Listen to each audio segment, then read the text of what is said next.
Hey guys, tonight we're stepping into the tomb of a boy king, buried in haste, burned by accident, and nearly erased from history. Tutankhamun's afterlife was a mess, sealed in oils, stuffed in the wrong tomb, and forgotten, until someone literally tripped over his stairs. So while you're getting comfortable, feel free to tap like and subscribe if this kind of calm, late-night history is your thing. And I'd love to know where you're listening from. Drop a comment with your city and what time it was when you pressed play. Now, dim the lights, maybe turn on a fan for that soft background hum, and let's ease into tonight's journey together. You're not entirely sure when the line between dying and being dead officially crossed, but by the time they begin stripping away your jewelry, the temple oil has gone sour in your nose, and the world has gone soft around the edges. You were Tutankhamun once, king, son of a heretic, living god with a crooked foot, and now you're lying naked on a slab. It's colder than the Nile in winter, staring upward with eyes you no longer control. Someone mutters a hymn over your body, their voice cracked and dry from incense smoke. It's meant to protect you on your journey to the field of reeds. But you're not going anywhere. Not yet. There's a lot left to be done before eternity. And unfortunately, not all of it goes according to plan. The room you're in isn't exactly sacred. It smells like wax, burned sugar, and something sour beneath the reed mats. The embalming house is hot and dark, tucked behind a hill near the Valley of the Kings, where secrecy's as important as ritual. You're the pharaoh, but things are rushed, and you can feel it. Or you would if you weren't already halfway into the next world. The priests are sweating. The chief embalmer is mumbling under his breath, because your death wasn't expected, and the body of a god isn't supposed to arrive early, especially not with broken ribs. They begin with the purification rites, pouring sacred water over your chest, while the canopy above your head flutters from the desert breeze. Your skin is pale and delicate now, like papyrus too long in the sun. It's not the careful, reverent process the scrolls describe. There's urgency in their movements, the kind that leaves stains and silence in its wake. They stuff natron beneath your arms, behind your knees, between your legs, packing it tightly to draw out every drop of moisture. And then they start pouring the resin. Thick, black, and bubbling faintly, it rolls down your limbs like treacle. Only hotter, much hotter. This isn't normal. You're not supposed to cook. But the mixture is still steaming, straight from the pot, and someone clearly misjudged the temperature.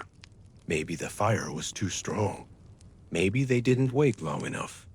Either way, it scalds the linen as they begin to wrap you, searing the first layers to your skin before the second ones can even cool. They chant. They circle. One priest forgets the words halfway through and mumbles something that sounds vaguely sacred, hoping no one notices. A fly buzzes at your nose. Another priest slaps it away with a fan, more annoyed than reverent. Your face is covered now, wrapped in layer after layer, until the boy who ruled an empire is reduced to a shape. Just another painted parcel destined for the underworld. The linen sticks in places it shouldn't. When they wrap your feet, the resin has already started to harden, making your body stiff in a way that even death didn't accomplish. There's a smell now, sharp, chemical, almost charred. No one says anything about it. You're a pharaoh. You can't burn. Yet something's clearly gone wrong. The heat from the resin, combined with the moisture trapped by the rush, has begun to create a chemical reaction deep in your tissues. Historians will later say your body was cooked. Some will guess it happened in the coffin. Others will blame it on the embalming process itself. Right now, no one knows. The men working on you are more focused on the calendar than the consequences. A funeral must happen on schedule, and the gods don't care about excuses. Your stomach is removed. Your lungs, too. They're placed into small alabaster jars nearby, each carved with the head of a protective deity.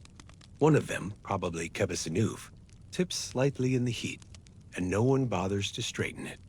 Once they reach your chest cavity, There's an awkward pause. Your sternum is missing, shattered sometime before or just after death, and there's some confusion about what to do with the gap. They pack it with linen anyway, and move on, skipping the more elaborate charms in favor of speed. Precious amulets that should be placed with intention are shoved in hastily. Some end up backwards. One is dropped and never recovered. The prayers continue, but they're thinner now, less confident. The kind of prayers spoken by men who are very aware of the mistakes they've made, but are hoping the gods are in a forgiving mood this week. The mask, when it finally comes, is beautiful but heavy.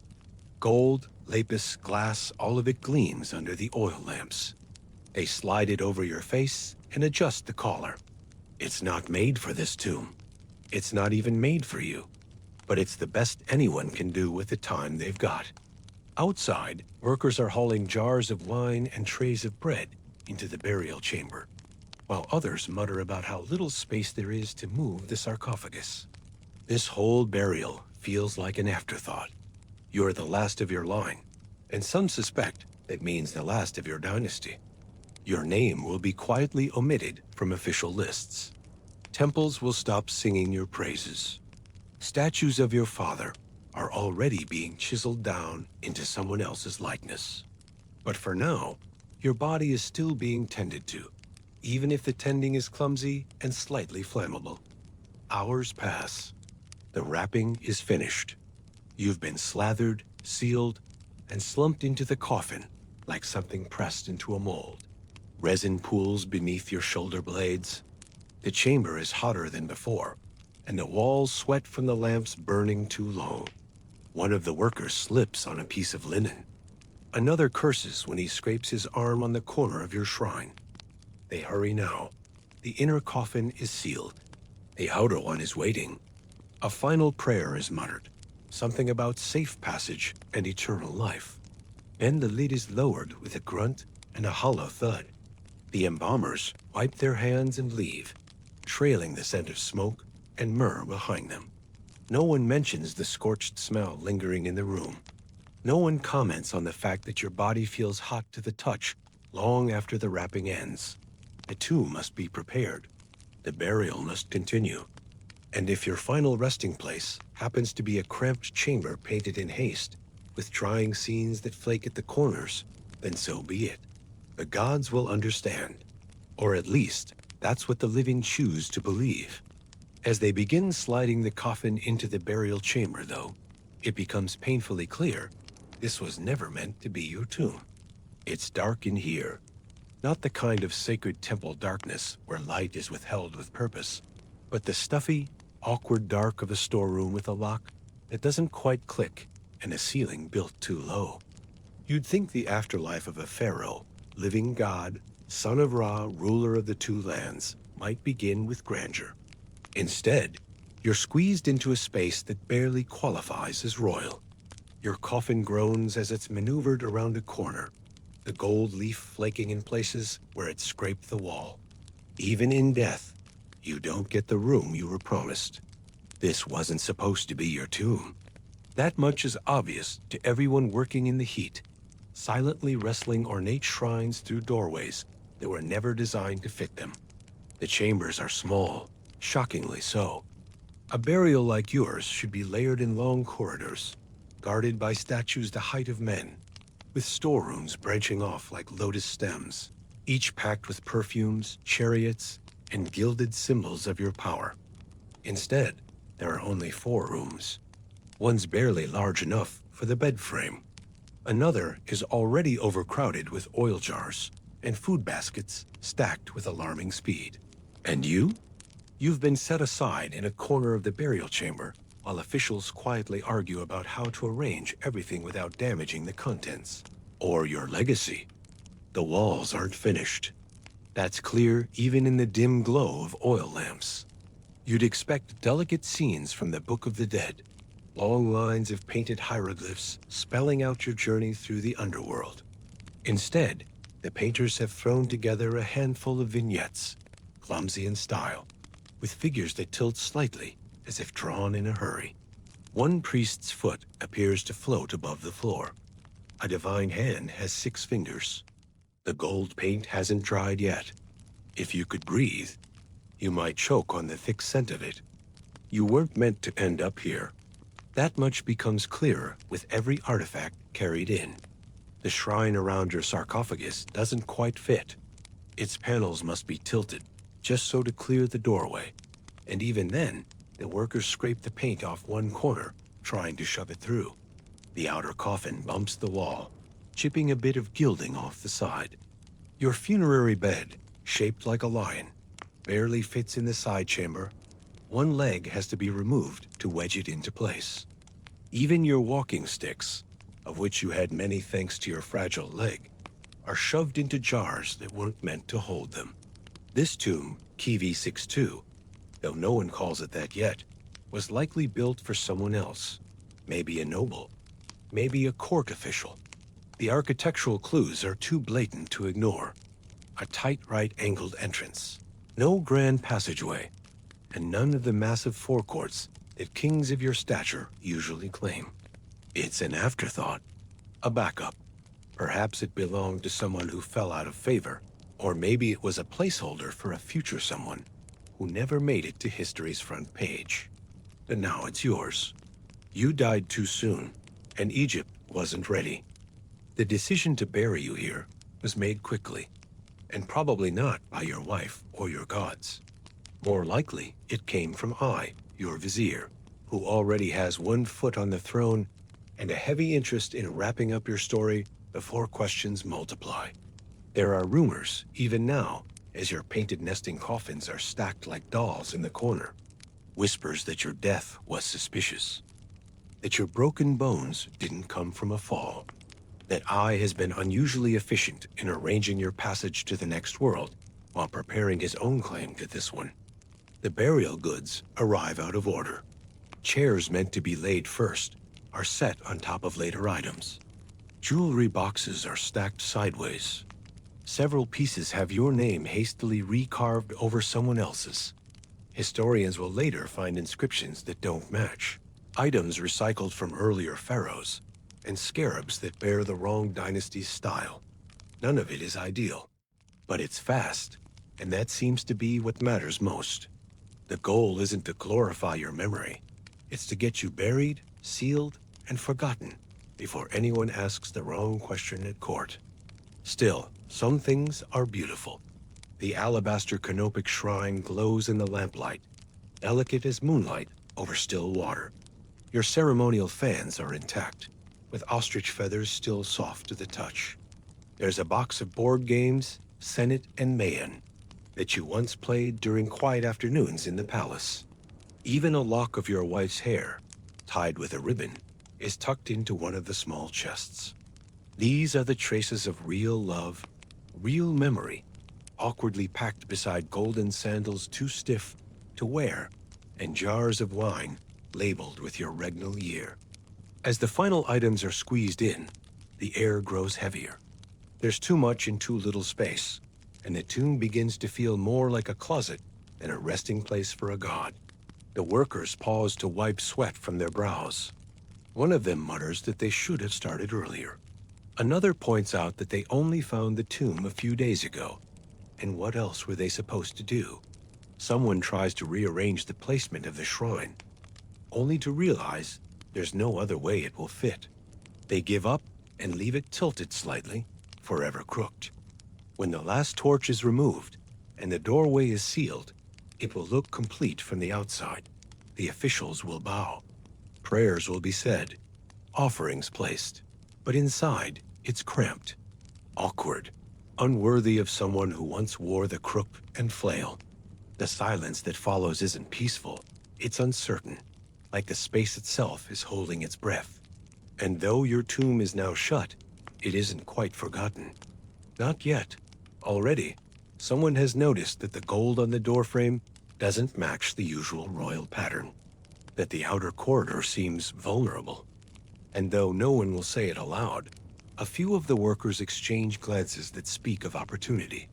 Soon, those suspicions will fester. Temptation will take root in the shadows, and this unfinished tomb, yours now by accident, will face its first intrusion. Before long, someone will come back, not to honor your memory, but to take from it. The door closes with a thud that echoes longer than it should. Outside, the sun is just beginning to touch the ridge above the Valley of the Kings, spilling golden light over the cliffs and into the dust-swept hollows of forgotten graves.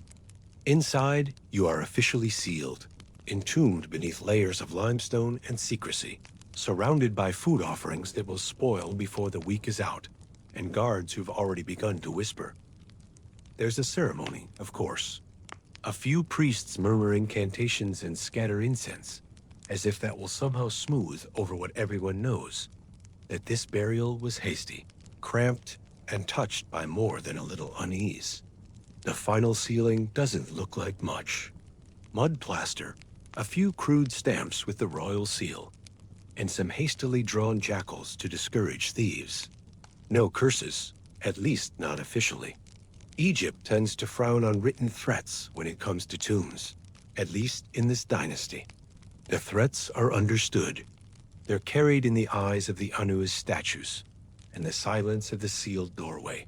If you break in, you break the boundary between the living and the dead, between order and chaos, between what should rest and what should remain untouched. Or at least that's the hope. But the silence around your tomb isn't just spiritual. It's political. The court is already moving on. I is arranging the future with suspicious efficiency. Your name is being omitted from new official records. Your monuments are being quietly reclaimed. You, the Boy King, are being buried twice, once in stone and once in history. The seal is just the surface. The real burial is the forgetting, the kind that wraps you in layers of silence, thicker than the resin ever was. Still, something about your death doesn't sit right, and it leaves a ripple that won't fade. The workers say the tomb feels too warm, even without the sun. One of the painters who worked on the burial chamber dies not long after the ceremony. Another claims he saw a cobra at the entrance during the sealing, which would be an omen if anyone wanted to read it that way, but no one says much aloud. It's too soon, too risky. Besides, pharaohs die all the time. Gods are buried and reborn. That's the story everyone knows. Even if, privately, they admit your burial didn't feel like the others. Whispers follow the seal, that something went wrong with the embalming, that the resin burned too hot, that your skin darkened unnaturally. But those are details for quiet corners, shared over wine in places where no scribes are present. Your tomb, meanwhile, begins its slow descent into stillness. The dust thickens. The scent of incense fades. The food offerings rot quietly in their baskets, filling the air with a sweetness that masks the deeper smell beneath. Scorched cloth and something almost like cooked meat. No one investigates. The doorway is closed. The tomb is complete, and everyone involved is eager to move on. Still, your name lingers in some mouths. Not the way it should, not with hymns or carved praises. Instead, it clings to rumors. Some say your spirit was restless. Others claim they dreamed of you walking the palace halls at night, limping as you did in life, staring with eyes too wide for sleep. A few say your Ka, the vital essence, refused to leave, trapped by a burial that didn't fit, that didn't satisfy the rituals. But even that talk dies out quickly. No one wants to attract attention. Not now. Not while a new ruler is being crowned. In truth, your tomb isn't as hidden as it should be. It lies unusually close to the surface. The workmen who carved it didn't have much time. In places, the rock is soft, the walls slightly unstable. The entrance isn't protected by a grand courtyard or nested corridors like your predecessors. Anyone walking nearby with a sharp eye could spot where the ground was disturbed. And eventually, someone will. Not yet. But the silence won't last forever. The tomb robbers come at night. That much is clear from what they leave behind. Broken seals, scattered oils, trinkets dropped in a rush. They don't take everything, just what they can grab quickly. Gold leaf scraped from chests, rings pulled from mummified fingers, a jar tipped over and emptied of perfume. Then they leave, either frightened by what they see or caught by guards who never filed a report. Either way, the tomb is resealed. Poorly. The seals are redone, the entrance plastered again, and someone is paid to look the other way. Historians will later note these early intrusions with puzzled tones. Why reseal a tomb that's already been robbed? Why act like nothing happened? But the answer is as old as power itself. Appearances matter more than truth. Better to pretend the pharaoh rests undisturbed than to admit his resting place was compromised. Better to speak of blessings and rituals than burned resin and stolen amulets. Better to say nothing. Still, the myth begins to grow. Slowly, quietly. The Valley of the Kings fills with new tombs, but your small, misplaced chamber remains oddly intact. Maybe it's because your name is forgotten. Maybe because your reign was so short, it didn't make anyone's list of important pharaohs. Or maybe, just maybe, the silence itself starts to feel suspicious. A boy king buried in haste. A tomb that smells like smoke. A burial mask, too grand for the chamber it rests in. It's the kind of story that waits. The kind that sleeps. And somewhere, far in the future, a man named Carter will press his ear to the sand and listen closely.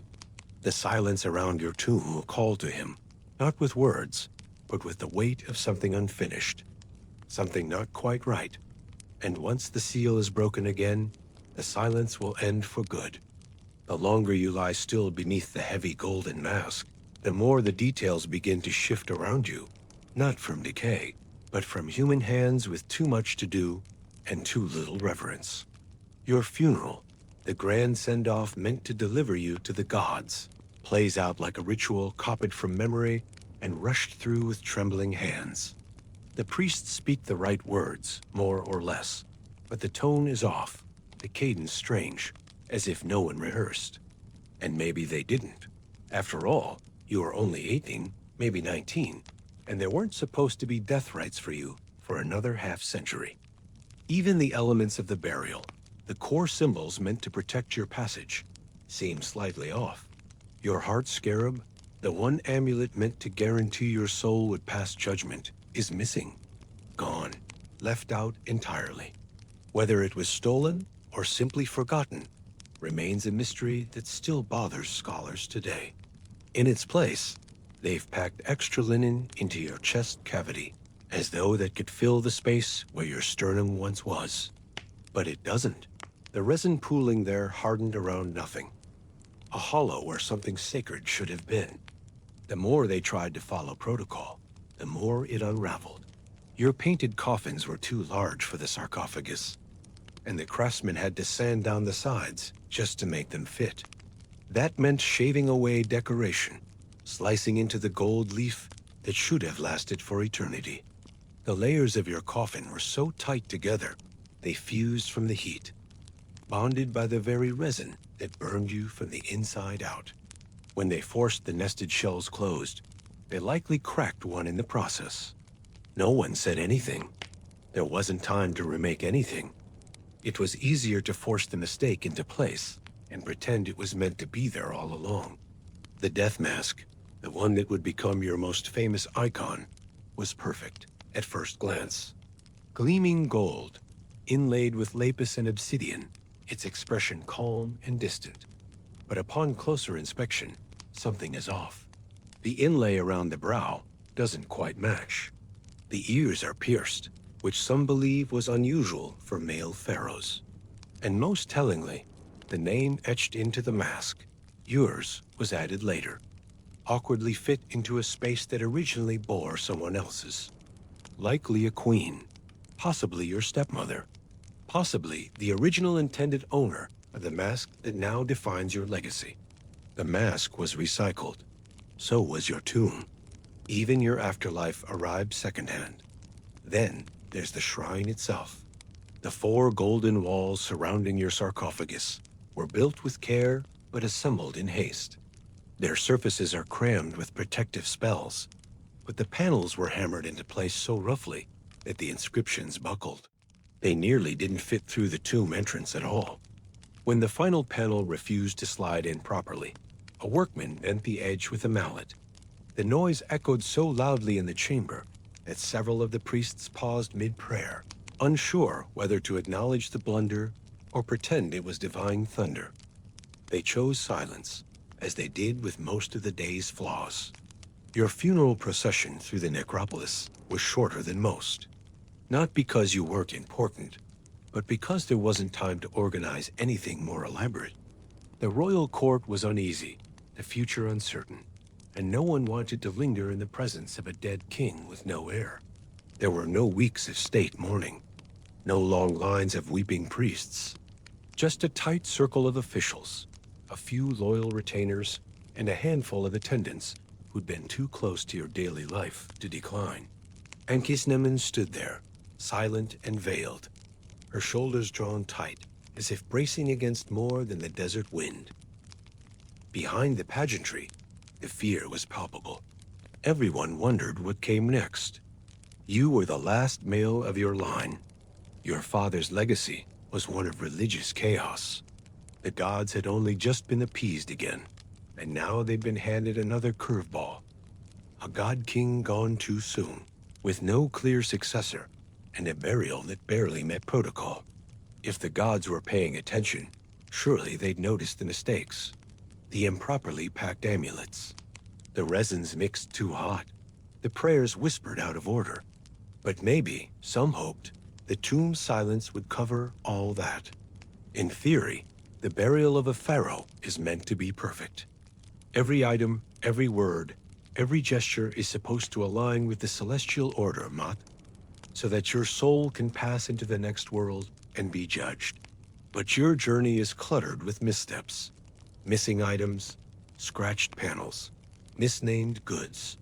Even your canopic jars, lovingly carved from translucent alabaster, don't contain all the right organs.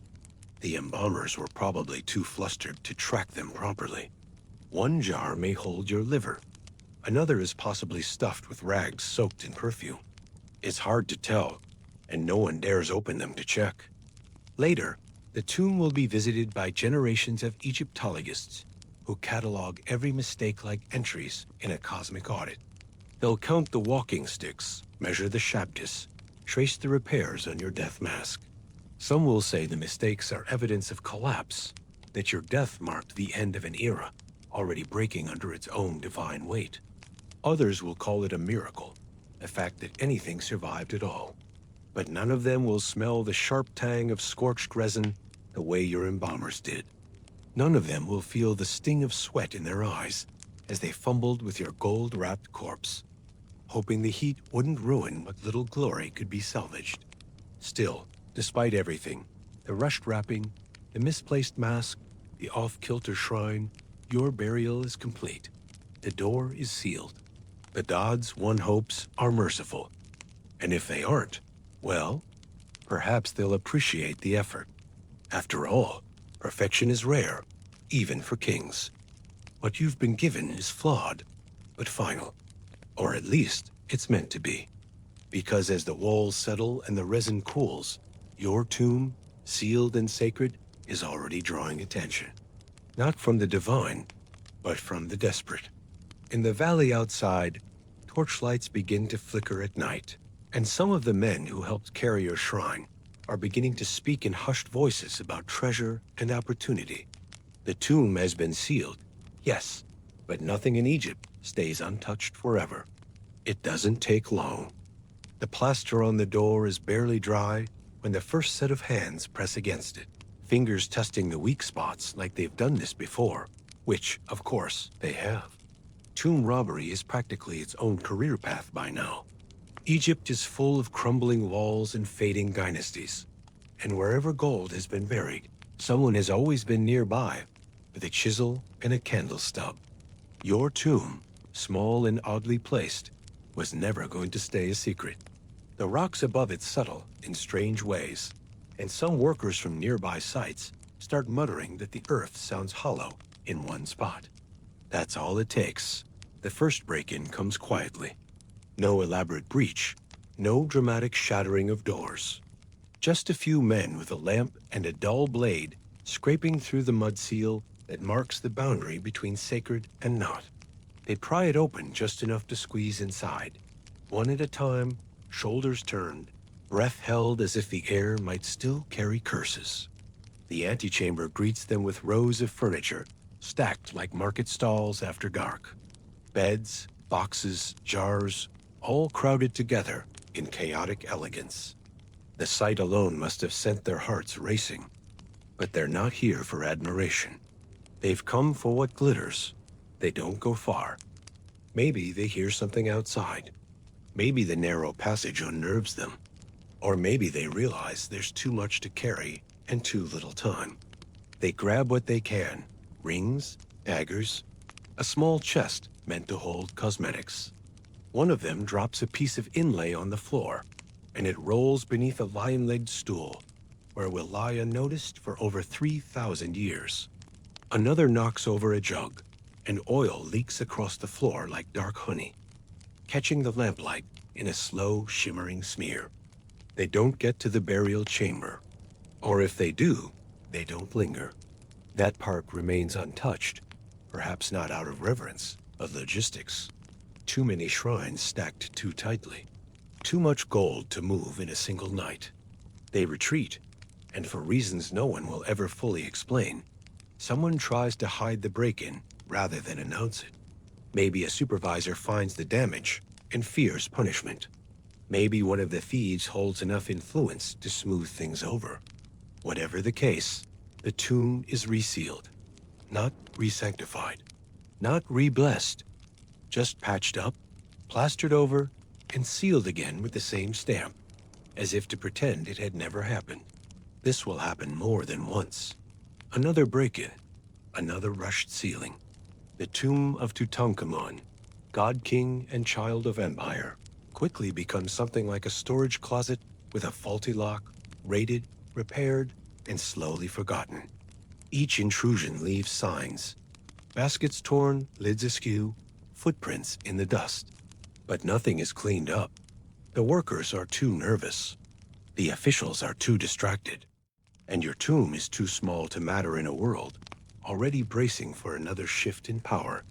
The strange thing is that nothing of great value disappears. The gold remains. The famous mask stays firmly in place. Your shrines, though dented and scratched in the shuffle, are still standing when the final sealing is done. It's almost as if the looters were startled, or perhaps only looking for something specific. A few of the wine jars are tampered with. Some sealed perfumes are cracked open. Personal items, those which likely held more sentimental than monetary worth, are gone. A carved walking stick, a game piece, a set of earrings that probably belonged to Ankhesenamun. It's an odd assortment of absences, one that feels more like a personal theft than a professional job. What remains behind is messier than it should be. Dust is scattered unevenly across the floor. Fingerprints smudge the gold leaf. Some of the linen-wrapped packages are torn, exposing their contents, items no one was supposed to see until the afterlife. The scent of the tomb has changed too. Where once it was thick with resin and perfume, now it carries something more sour. The oil that pooled beneath your coffin has started to ferment. The heat from the trap chamber has intensified, and whatever chemical reactions began during embalming are continuing, slowly and unnervingly, beneath the shrines. If anyone were to open the coffin now, they might notice a blackened patch where your back rests. But no one does. Not yet. Time passes. The tomb slips from memory, sealed in silence not because it is revered, but because it's inconvenient. You weren't meant to be important. Your reign was brief.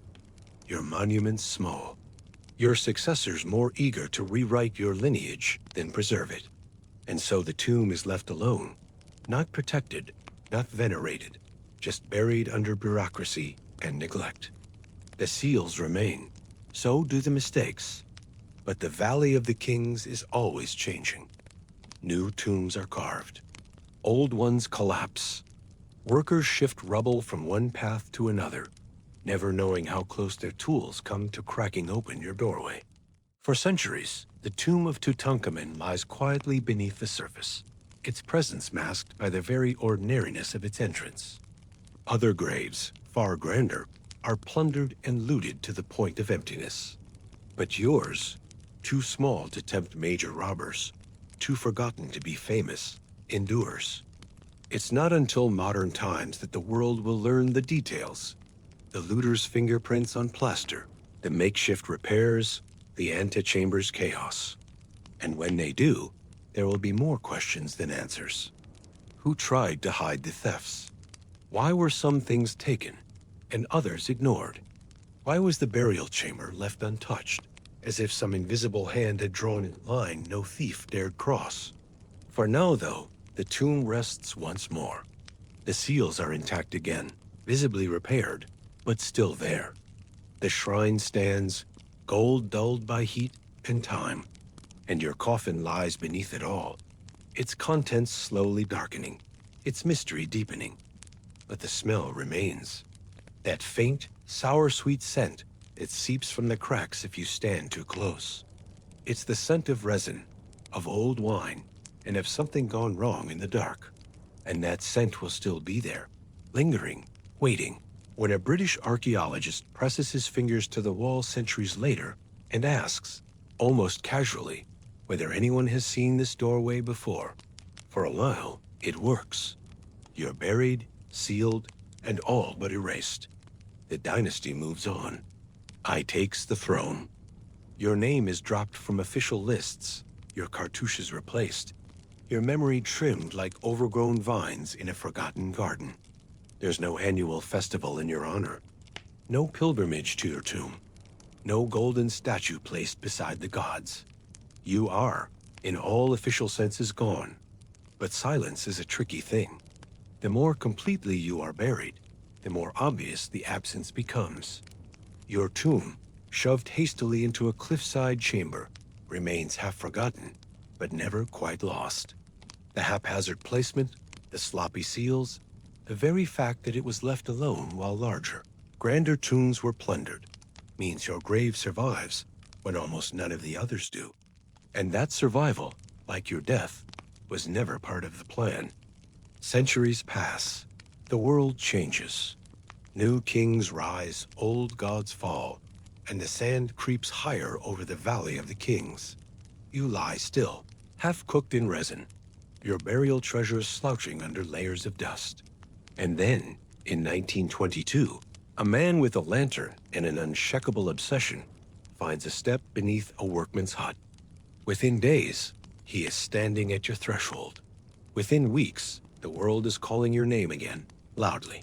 Suddenly, the boy king is everywhere. Newspapers print your image. Museums claim your artifacts. Children memorize your name.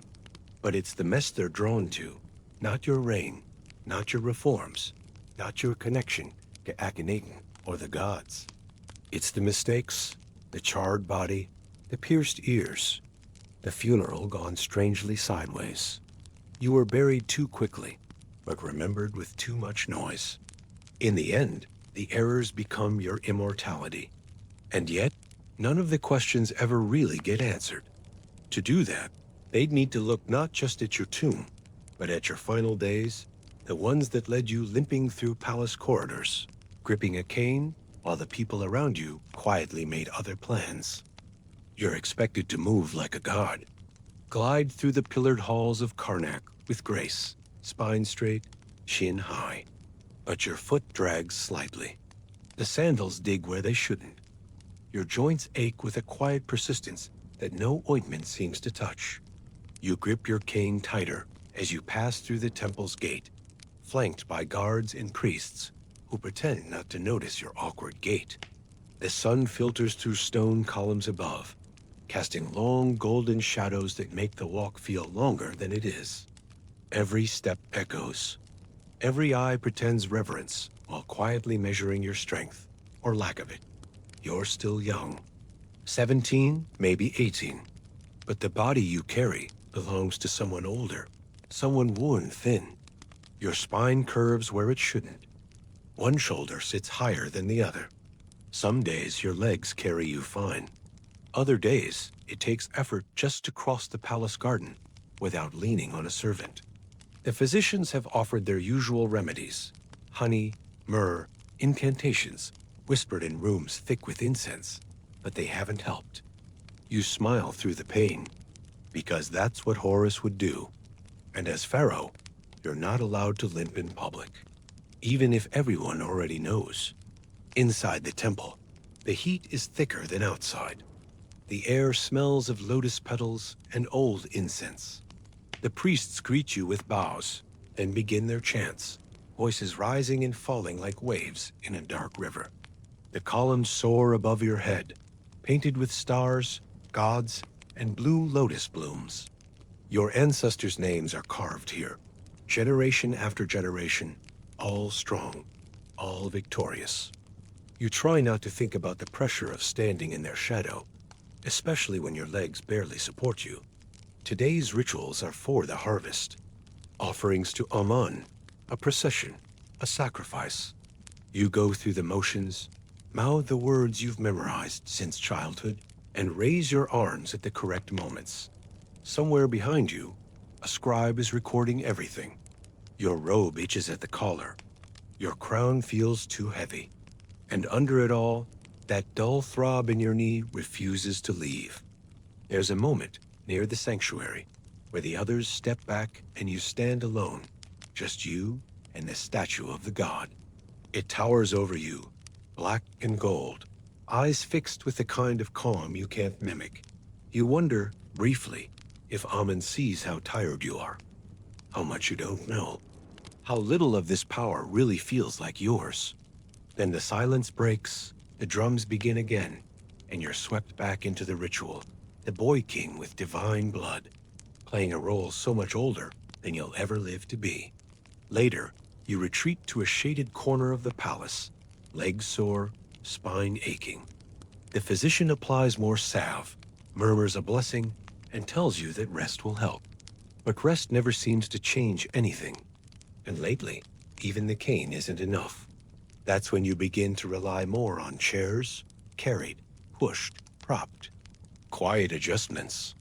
Not enough to alarm the court, but enough for the servants to notice. They don't say anything, but they bring the cushions earlier now.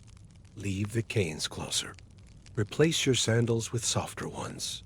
Behind closed doors, Ankhesenamun worries.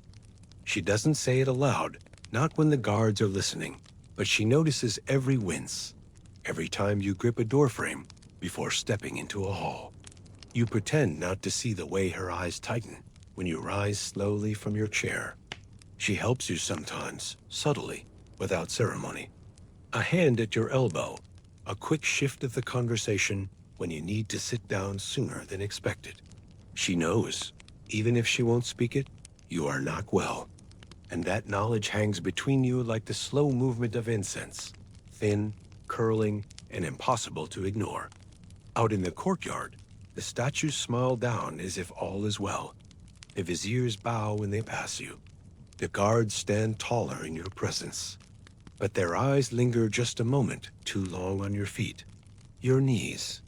The walking stick you now carry openly.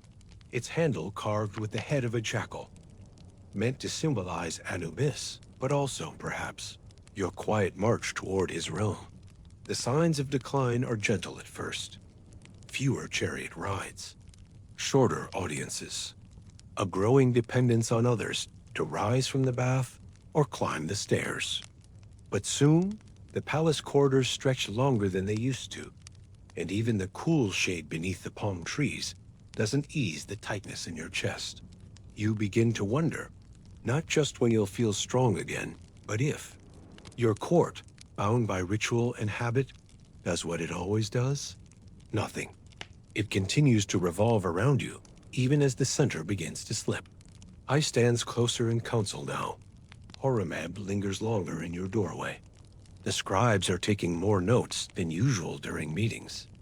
And the old nursemaid who helped raise you, she brings offerings to the small altar in your chambers more frequently than she used to, lighting oil lamps with a slightly trembling hand, as if the gods need reminding, as if you're already halfway gone.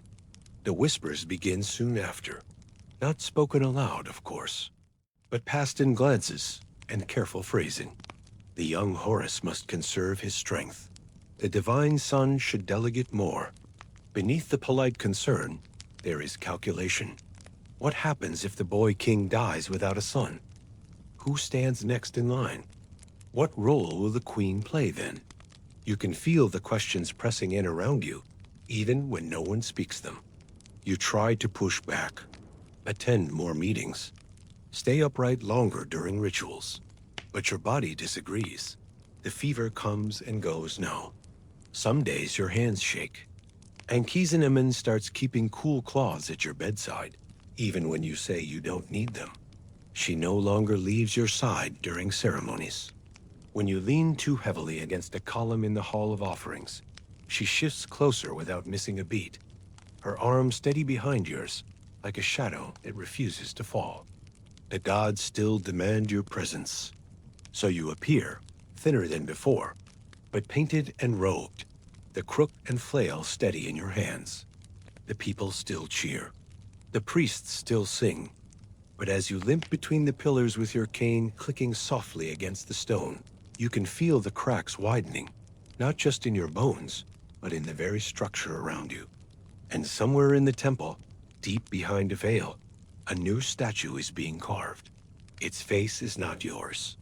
The great court of the palace is quiet in the early morning, the stones still cool beneath your sandals, and the walls washed in the soft gold of a new sun rising beyond the columns. From the outside, it looks serene, an orderly place where decisions are weighed with care and handed down by a god in human form. But you know the truth. Politics does not echo loudly in these halls. It hums steady and sharp in the silences between footsteps. And lately, the hum has grown harder to ignore. You sit at the far end of the chamber on your golden throne, propped up discreetly with a cushion to ease the strain on your back.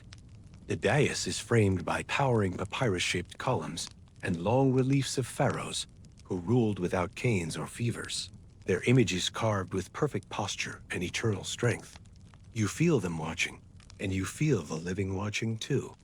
Vizier Eye stands to your left, still and composed, his linen robes immaculate, his hands folded in just the right way to seem deferential without ever appearing submissive.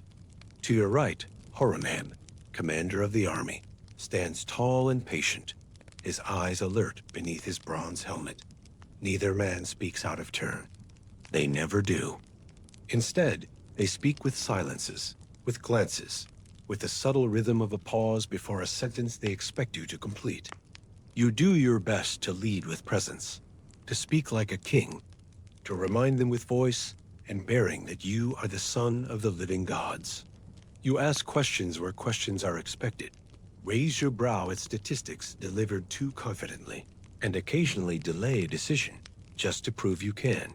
The scribes take their notes dutifully. The incense burns steadily, but on more than one occasion, your vision drifts slightly at the edges, blurred by the weight of your crown, the throb in your joints, and the air that feels too warm in this stone chamber, filled with men who smile and watch far more than they speak. Whenever you lose your place or hesitate in judgment, Eye steps forward, always with quiet grace. He calls attention to an overlooked law or clarifies your intent before you've spoken it. He does it well, so well that you begin to notice just how often he does it. You suspect others notice too. His voice blends into yours like a second echo, reshaping your meaning while maintaining the appearance that you still hold the reins. Sometimes, you feel as if your own words are becoming footnotes to someone else's script. Government business continues around you with the elegance of a well-rehearsed ceremony. Disputes over barley shipments are presented. Petitions from temple districts are delivered on scrolls bound in red twine. And reports from Nubian governors arrive with language polished to royal standards. You are asked to sign, to seal, to nod. And while your signature still carries the authority of the throne, the ideas are beginning to arrive pre-shaped. More and more, the plans presented to you feel like decisions already made, waiting only for the weight of your approval to become real. Behind closed doors, Ankhesenamun tells you what others will not.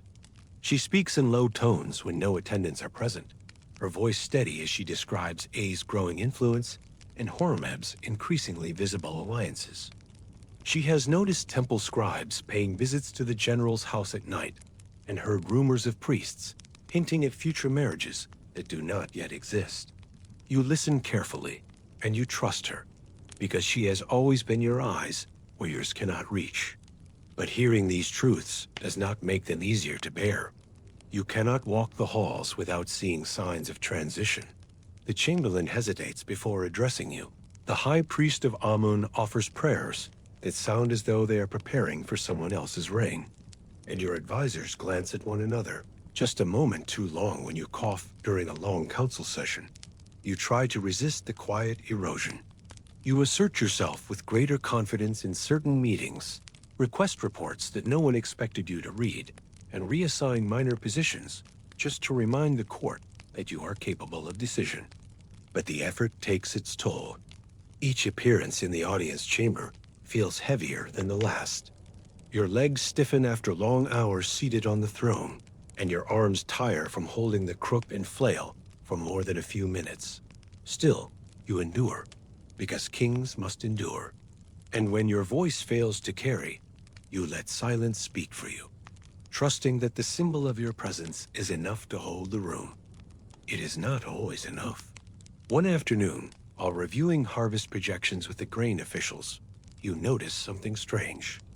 A scroll bearing your seal has already been opened, annotated, and marked for approval. When you question it, I explains that he anticipated your judgment and took action to avoid delay. His words are respectful, but there is no mistaking the message beneath them. The kingdom cannot wait for a king who rests often and speaks rarely. You nod. You accept the explanation. But something in you sinks. At night, you and Ankhesenamun sit in the quiet of the garden, listening to the wind rustle the reeds. She brings news of further changes, of gifts sent by the army to priests, of a banquet hosted by I in the palace's northern wing, of a servant who lets slip that new guest rooms are being prepared. You ask questions, but the answers matter less than the pattern they form. You see it now. Power is beginning to shift not in violent waves, but in gentle tides, washing quietly beneath the marble floors and painted ceilings. Still, you show up. You bless the Nile. You appear in temple festivals, even when your ankles swell and your back burns from the effort. The people still bow. The songs still call you radiant. But in the corners of the palace, new plans are being drawn. Not open declarations, but subtle movements, reassignments, invitations, whispers behind curtains. And in every one of those movements, there is an assumption that your time is nearing its close. You are still pharaoh. Your seal still closes every royal scroll. Your name is still spoken at every feast. But behind the lotus columns, the air has changed. The smiles are careful. The praise is thin. And when you walk into the council chamber, supported by your cane and flanked by men who bow too deeply, you begin to feel like a painting already drawing on the wall, beautiful, intact, but no longer needed. There's a kind of freedom that comes only when your guards are just out of earshot, when the desert wind swallows the sound of wheels and hooves, and the palace walls are far enough behind you that the weight of the throne begins to slip off your shoulders. You're standing in your chariot, hands gripping the reins, the sun reflecting off the gold trim, like it's trying to blind you into forgetting everything that waits back at court. For a few breaths, it almost works. This isn't an official ride. There's no procession, no fanfare, no priests with incense pacing alongside you. It's just you, Ankhesenamun, and a small escort of guards who are more focused on scanning the horizon than watching your form. You've insisted on this. You needed the dessert. Needed to remember what it felt like to stand, unsupported, with the wind on your face and the sound of horses echoing into the hills. Out here, you are not a sickly king, not a puppet between courtiers, not a body wrapped in rituals and cautious glances. You are fast, golden, moving, but the speed is deceptive. You've aged far beyond your years, and your body does not forget. As the chariot bounces over uneven ground, you feel the jolt in your ankles, your spine, your neck. Your arms, thinner than they were even a season ago, strain to keep the reins steady. Ankhesenamun rides behind you in her own cart, her eyes fixed on yours, with that look she gives when she doesn't want to alarm anyone, but knows something is wrong. You flash her a grin, a little too wide, a little too deliberate. Then you crack the reins again, leaning into the motion, letting the wind dry the sweat that already beads at your temples. The desert rolls on around you, a sea of sand broken by rock and thorn, the kind of landscape that swallows the noise of cities and keeps secrets buried in dry silence. You used to ride like this when you were younger, or at least when you felt younger, before the aches, before the cane, before the dreams where you watched the throne room from the outside.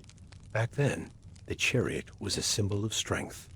Now it's closer to a memory you're chasing, one that's slipping faster than the horses can run. The route is simple, along the edge of the hills and back toward the necropolis. It's not unusual for royalty to tour their future resting place. The symbolism is understood. The king observes the valley where he'll one day join his ancestors. But you're not thinking about symbolism. You're thinking about the uneven terrain ahead. The slight slope where the ground dips toward a dried riverbed, the place where your driver hesitates just for a moment before looking at you to see if you'll call for a turn. You don't. You're still standing, still gripping the sides of the chariot, still pretending the wind is enough to hold your bones together. And then it happens. A sharp jolt, a snap of leather, a sudden lurch as the wheel clips a buried stone.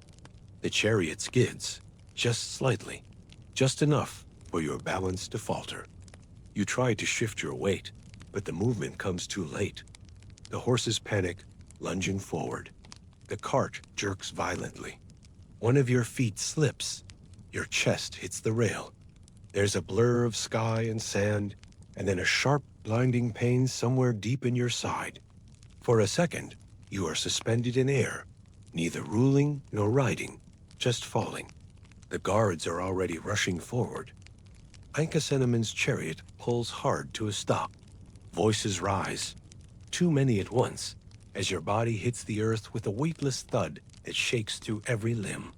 You try to breathe, but the breath comes ragged. There is no blood, at least none visible, but something inside you has shifted in a way it shouldn't. You feel it before anyone speaks. A crack deep in your chest, a sharp bloom of pain behind your ribs. Your arm moves, but not cleanly. Something has broken, possibly more than one thing. They lift you gently, too gently, as if your skin might come apart in their hands. Ankhesenamun is at your side, shouting directions that the guards barely understand, her voice firm but cracking at the edges. You meet her gaze briefly, trying to offer calm, but she sees through it. She always does. One of the guards offers water. Another begins preparing a litter for transport. The desert, once your escape, now feels endless and exposed. Every pebble beneath you presses into the small of your back. Every breath feels stolen. The return to the palace is not a ride. It is a crawl. The chariots are abandoned. You are carried like a relic, swaying gently as the bearers hurry over the dry path, trying not to jostle your spine, trying not to show the panic in their eyes. You fade in and out. Sometimes you hear Ankhesenamun speaking to the physicians ahead. Sometimes you hear only the wind, but the pain never leaves. Not sharp, not screaming, just constant. A steady, unwelcome drumbeat behind your ribs. The physician's diagnosis comes in murmurs you're not meant to hear. Cracked ribs, possibly the sternum. maybe even internal damage, though they don't dare say it aloud. There is nothing to be done except rest. Rest and prayers, and poultices made from ingredients that smell more like perfume than medicine. They bandage your chest and lace your robes loosely. You are not expected to sit in council. You are not expected to walk. What you are expected to do, quietly and without fanfare, is survive. You try. You really do. But every breath is a reminder of that moment in the desert, of the chariot that bows just once too hard, of the earth rushing to meet you like an impatient god. The walls of your chamber are repainted with protective spells. The windows are covered with linen to block the breeze. The guards are doubled, and the court falls into a kind of uneasy hush, like everyone is pretending this didn't happen, while secretly wondering what happens next. Outside your chamber, Ankhesenamun speaks with Ai in voices too low to carry. Horemheb is seen walking the gardens more frequently than usual, and you lie in bed with the soft linen gathered at your sides, breathing shallowly, trying not to think about the field of reeds or the judgment hall. You tell yourself it's just a fracture, just a fall. But somewhere deep inside your chest, something no longer moves quite right. Something has been shifted, permanently. And though your body lies still in the cool shadow of the palace, your future has already begun to tilt. The throne room is quieter now. The footsteps that once echoed confidently across polished limestone seem to fade before they reach your gaze. Voices drop lower when you enter. Doors remain open a little longer than necessary, as if waiting for someone else to walk through them behind you. You still wear the regalia, still sit upright, still hold the crook and flail across your lap like a king should, but the silence in the chamber doesn't feel like reverence anymore. It feels like hesitation. They've dimmed the torches, claiming it eases the summer heat. But in truth, the shadows have crept further into the corners of the palace. Meetings are shorter now. Fewer matters reach your ears. Decisions arrive already polished and finalized, placed before you like ceremonial offerings, not questions seeking judgment. Even when you speak, your words seem to sink into the stone before they reach the men gathered below. It's not just your voice that's softened, it's your presence, fading around the edges like pigment on a painted tomb wall. The chariot accident has changed things. On the surface, everything appears the same. The same scribes, the same incense. The same greetings offered by nobles with hands across their chests. But beneath it all, the court is adjusting, realigning itself like a river, carving a new course around a fallen tree. You can feel it in the way Ai now lingers when addressing the assembly. His back slightly straighter, his pauses heavier. You can see it in the way Horemheb watches from the edge of the chamber, arms folded across his chest, as if already weighing how he'll lead the kingdom once the gold chair is empty. You rise when required, but only for short periods. The physician warns against prolonged strain. Ankhesenamun helps you more openly now, adjusting your collar, steadying your wrist when you sign decrees. No one comments, no one dares, but they all see it. The boy who once stood under banners fluttering in the desert sun now leans slightly forward, his breath catching when the wind shifts too quickly. There are still moments when you feel the old power stir. A decision made without prompting. A festival decree that comes from your mouth and not A's. When the scribes look up with wide eyes, pencils paused, waiting to see if the gods are speaking through you again. And for a moment, they are. For a moment, you are the golden hawk, the son of Osiris, the lord of crowns. But the moments pass, and when they do, you return to your chambers with a limp heavier than before, each step accompanied by a quiet that is no longer restful, but expectant. The courtiers nod more deeply now. The servants bow longer. You suspect it is not out of loyalty, but habit, and beneath that habit, a sort of mourning in waiting, as if the court has already begun practicing how it will behave when you are no longer in the room. At night, the throne room changes shape. It breathes differently. The heat lingers along the floor, trapped in the stone, but the high ceilings hold the echoes longer. You visit it sometimes after sunset, when the halls are mostly empty. You move slowly, alone or with Ankhesenamun close behind, her hand occasionally brushing your elbow to steady you. The scent of incense is fainter at night, replaced by the cool air from the courtyard, tinged with the faint sweetness of drying lotus blossoms. You stand before the throne, not sit, not this time, and look at it like it belongs to someone else. It gleams under moonlight, filtered through thin linen curtains, every carved detail meant to convey permanence. You wonder how many kings before you stared at it the same way. Wonder if they too felt the pull of inevitability, of time rolling forward whether they stood or fell. The guards know better than to ask questions. They keep their distance, standing like statues at the far end of the hall. The scribes, if any remain at this hour, pretend to be too buried in scrolls to notice your presence. It's a strange kind of invisibility, one born not of secrecy, but of avoidance. No one wants to admit what they all know. The pharaoh is no longer the center of the empire's orbit. He is becoming one of its still points, fixed, ceremonial, and fading. In the early mornings, you wake to find new offerings at the foot of your bed, little bundles of herbs, figurines of the gods, a small ivory charm tucked into your sash by an elderly attendant who swears it was her grandmother's. You thank them all. You place each item carefully in the niche beside your bed. But with every new token, it becomes clearer that prayers are no longer just for your strength. They are for your protection, your peace, your passage. The priests have started spending more time in the palace. Their chants begin earlier. Their blessings last longer. One morning, you notice that they've added a statue of Osiris to your antechamber. It stands tall and green, holding the crook and flail like a mirror of yourself. When you ask about it, no one has a clear answer. A gift, one says.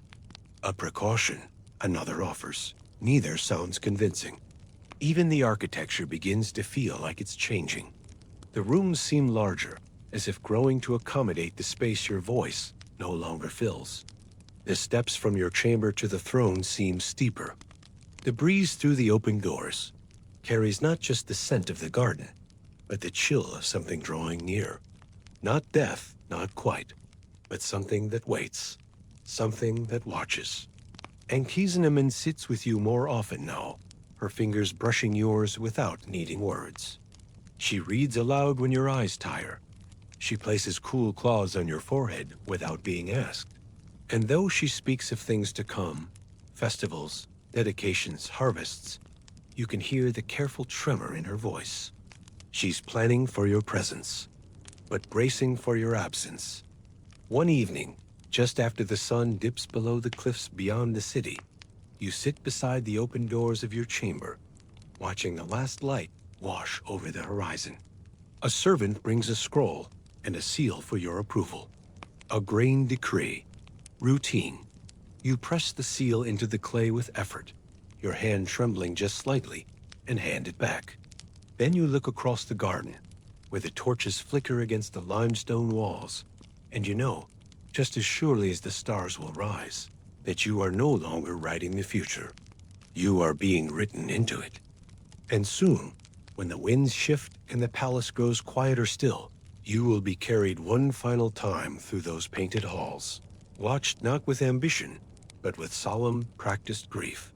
It begins quietly, not with thunder or visions or a divine message scratched into temple walls, but with stillness, deep and slow, like the air before a sandstorm. You wake one morning not quite rested, not quite in pain, just distant.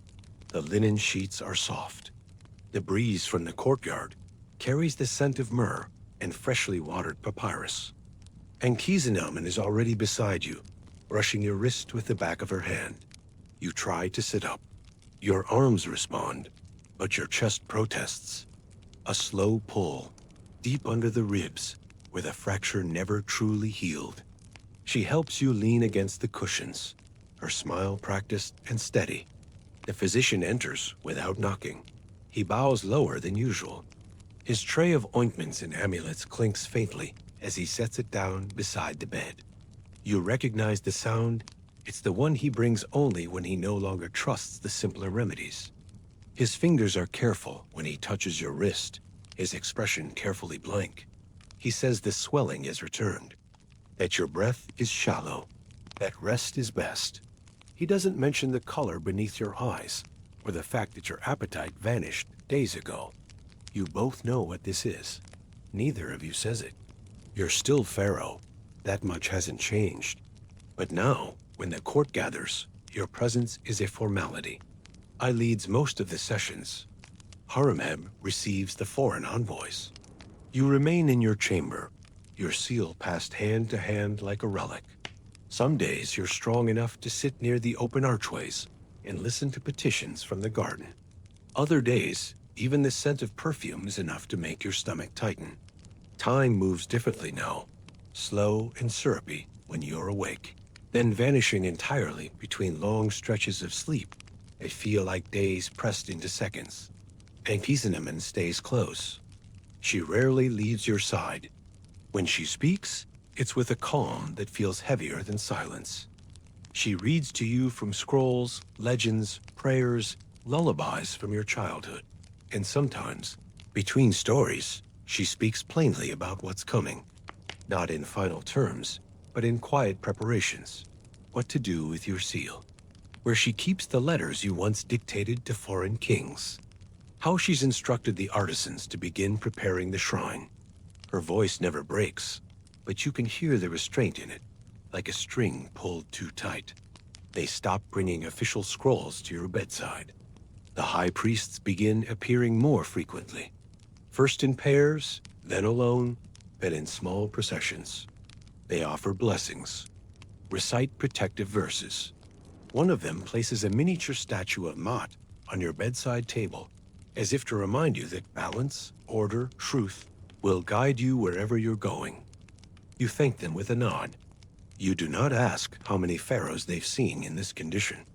You suspect the number is more than they'd admit. On a cooler night, after a long nap that leaves your limbs stiff and your throat dry, you ask Ankhesenamun if the royal tomb is ready. She pauses, says yes, but too quickly. You ask again, and this time she meets your eyes. She tells you the truth. It isn't. It was never meant for you.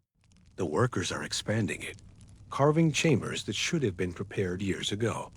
They're rushing, doing what they can, but it's small, tucked into a corner of the valley, barely fit for a noble, let alone a king. You laugh softly, not because it's funny, but because of how unsurprising it feels. A small tomb, a fractured chest, a reign that never quite stood up straight. Everything about your life has leaned slightly sideways, as though history itself forgot to hold you level.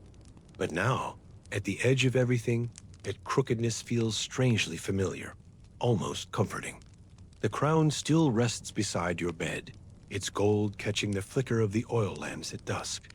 You haven't worn it in days, maybe weeks. Ankhesenamun dusts it with careful hands. No one dares touch it but her. It's heavy, far too heavy for the boy who first wore it years ago. Back when you were little more than a painted figurehead, learning to speak like a god while still growing into your own name. You remember the feel of it against your scalp, cool, balanced, anchoring. You wonder now whether you'll recognize it in the afterlife, whether you'll wear it there, whether you'll even want to. By now, the scribes have begun drafting the burial texts. The embalmers wait discreetly in the lower wings of the palace, sharpening blades and mixing oils they'll use to preserve the body of a divine king who lived too briefly. Priests practice the rites. Artists prepare sketches for the wall paintings. You are not dead, not yet, but the machine has already begun turning. The bureaucracy of mourning, the choreography of eternity.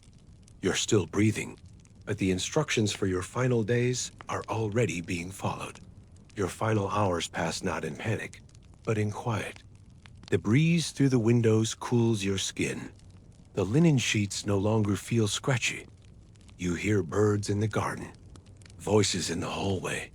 Ankhesenamun's hand rests in yours, and when you glance at her, she smiles with eyes that no longer pretend. You try to speak, but your voice catches halfway. She squeezes your hand. You do not need to finish the sentence. She already knows. The physician kneels beside the bed and listens to your breath. He nods once, then again. The guards outside the chamber stand a little straighter. Somewhere in the temple, a bell is rung, not loudly, but clearly. And while the crown remains on its cushion, untouched, you begin the slow drift beyond the painted ceilings of the palace. The torches flicker, the silence deepens, and the throne you once held stands empty for the first time since your father's name was spoken aloud. Yet even now, the world does not stop.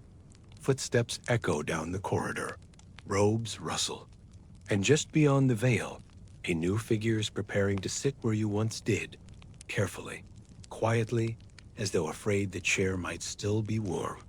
The kingdom does not mourn all at once. There is no public wail that echoes through the temples, no sudden flight of birds across the Nile, no veil of ash over the sun to signal a god's departure. Instead, it begins with confusion, small, sharp moments of silence, as if Egypt itself is pausing to confirm what it just heard. A servant notices the guards standing too still outside your chamber. A priest forgets the last word of a morning hymn. A scribe finds his reed pen trembling as he waits for a decree that will never arrive. Behind closed doors, the news spreads quickly. Palace corridors fill with soft footsteps and whispered messages. Ankhesenamun issues the first official instructions before the court can react. Your body is to be prepared immediately. The rites must begin without delay. The high priests are summoned before the sun is fully up. The embalmers are already awake. They've been waiting for this moment longer than they'll ever admit. Your death, when it comes, is met not with grief, but necessity. The rituals must be exact, the timing divine. The embalming, the wrapping, the chants, the placement of amulets, all must follow the sacred schedule. But beneath that formal layer of devotion, something else is happening. A current moving just beneath the surface. The machinery of power begins to spin faster. Hands that once bowed are now reaching. Eyes that once wept are watching, calculating, realigning. I is the first to act. He does not wait for formal invitations. He moves with quiet confidence, meeting with the priests, consulting with the stewards of the tomb, making arrangements that should belong to a grieving widow, but do not. He appears at every ceremony with impeccable timing, his head lowered in mourning, his voice steady in prayer. But those who look closely see the subtle shifts, his hand resting longer than necessary on royal documents, his seal appearing beside yours, even as your body lies cooling beneath sheets of linen and resin. Horemheb, for his part, is watching, not intervening, not yet. His eyes scan the palace like a general sizing up a battlefield. He attends the same ceremonies as I, but he does not bow quite as deeply. He walks the corridors at night, speaks in low tones with scribes and soldiers alike, and waits patiently for a moment that will tip the balance in his favor. He knows the path to power is not always found in declarations. Sometimes it's found in who is left standing after the last oil lamp is snuffed out. Ankhesenamun is left with little room to breathe. In the first hours after your death, she is surrounded by advisors, priests, guards, and servants, all of them asking questions, most of them offering suggestions disguised as condolences. They refer to her as the widow of the god, with practiced sorrow. They ask about her plans, about her future, about who she will marry. She answers none of it directly. Instead, she orders your canopic jars to be placed near the altar. She insists on reading each line of your burial texts aloud before signing off on them.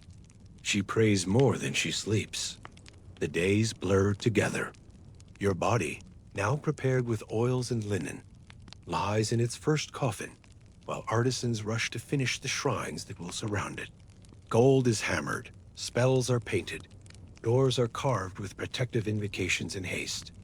The tomb, still unfinished, receives daily deliveries of statues, furniture, boxes, and sandals you never wore. Everything must appear complete, even if the paint is still drying. Meanwhile, across the country, temples hold brief ceremonies in your name, but the tone is muted. You were young, your reign short, your memory already complicated by the shadow of your father's legacy. In some cities, scribes are unsure whether to recite your cartouche or skip it entirely. In others, statues of you are quietly taken down, their gold melted for offerings to Amun. The temples know where power is drifting, and they adjust accordingly. In Thebes, the people wait for a proclamation. They watch the palace gates. They gather in the streets to see who will speak on your behalf. When no voice rises, they begin to whisper. Some say the gods took you too soon. Others say you were poisoned. Others still claim your tomb was cursed before your body ever entered it.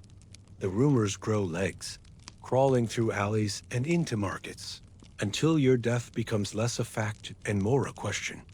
One no one dares to ask aloud within the palace walls. And then the letters begin. Messages from foreign rulers, offers of condolences, offers of alliances. One letter arrives from the Hittites, and though it is addressed to the royal widow, it is not handed directly to Ankhesenamun. I reads it first. He responds in your name, though your heart has already been stored in a jar sealed with a falcon-headed lid. Power is not patient, not even for the dead. In your absence, the court does not crumble. It recalibrates. The throne does not sit empty for long. I moves quietly but decisively, and within days, your regalia is transferred, your titles spoken by a different voice.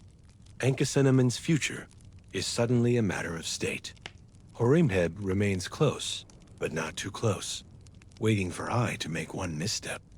The priests maintain the rituals, the scribes document every act, and the people continue their lives beneath a sun that rises no differently than it did the day before you slipped from this world. But the tomb is not ready, and in their rush to seal your name in eternity, the embalmers make decisions that will echo far beyond your lifetime. The resin burns too hot. The wrappings fuse. Your body begins to darken in ways no ritual accounts for. The error is noticed, but not corrected. The tomb must be filled. The door must be sealed. History will judge later. You are gone, but not finished. The silence that follows your burial is not the quiet of forgetting, but of something unsettled. Something waiting beneath gold leaf and blackened linen, behind painted walls and a sealed stone door. And years from now, when that door finally opens again, the questions left behind by your final moments will ignite more than just curiosity. They'll light the path into a mystery still smoldering beneath your golden mask. And that, finally, brings us to the body. The seal is not grand. It's not the kind of entrance one imagines for a king's eternal rest. No towering statues of Anubis. No sweeping hieroglyphic friezes announcing divine passage. Just a rough, sunken doorway, half choked by rubble, pressed into the side of a cliff like a forgotten storeroom. And for over 3,000 years, that's exactly what it remained, forgotten. Until a man with a lantern and a notebook crouched in the dust one morning in 1922 leaned forward and saw something odd, an unnatural line, the edge of a cut stone step just barely visible beneath debris. His heart began to race before he even knew why. Howard Carter had been looking for years. For a while, it had seemed like he was chasing a ghost, driven more by stubbornness than by evidence. Most had given up. Others had laughed. They said every tomb in the Valley of the Kings had already been found or looted centuries ago. But Carter believed otherwise. He had clues. Shards of pottery, fragments of linen, hints that something had once been disturbed and then buried again. He thought it might be close. He just didn't think it would be here, beneath the remnants of another dig site, beneath a line of workers' huts built over the years, like careless footprints on sacred ground. The first step leads to another, then another. Carter's team digs feverishly, pulling away centuries of dust with the caution of men handling a sleeping god. When they reach the sealed doorway, his breath catches. The plaster is intact mostly. A faded stamp still marks the entrance, the royal seal of the boy king whose name had become a whisper in the archaeological community, Tutankhamun. And just like that, the tomb no one was looking for becomes the most important find in Egyptian history. The discovery doesn't happen in a moment. It unfolds in hours of dust and lamp smoke, sweat on canvas shirts, whispered instructions in English and Arabic. Carter doesn't open the tomb immediately. He sends for Lord Carnarvon, his patron, waiting weeks for the man to arrive from England. He wants witnesses. He wants the world to see. But more than that, he wants to be sure. This is not just a find, it's a resurrection. On November 26, 1922, they finally cut through the plastered doorway. Carter holds a candle up to the small hole, peers inside. Someone asks if he can see anything. Yes, he says quietly, almost reverently. Wonderful things. He is not exaggerating. The antechamber is packed floor to ceiling with objects, all jumbled together as if someone had knocked over a museum display in slow motion. Beds carved like lions, chariots tipped sideways, gilded boxes, walking sticks, thrones, statues, a fan still strung with ostrich feathers. Everything is gold, ivory, alabaster, wood, some shining, some cracked, all breathtaking. Nothing is in order. Nothing is labeled. It is chaos wrapped in divinity. But beneath the wonder, there's something else. A smell. Not unpleasant exactly, but sharp. Something between oil and smoke and age. It clings to the walls. It seeps from beneath the sealed doorway at the back of the chamber. No one comments on it at first. There's too much to see, too much to record. But Carter notices. So do the others. Something in this tomb is off. They clear the antechamber carefully, documenting every inch with meticulous precision.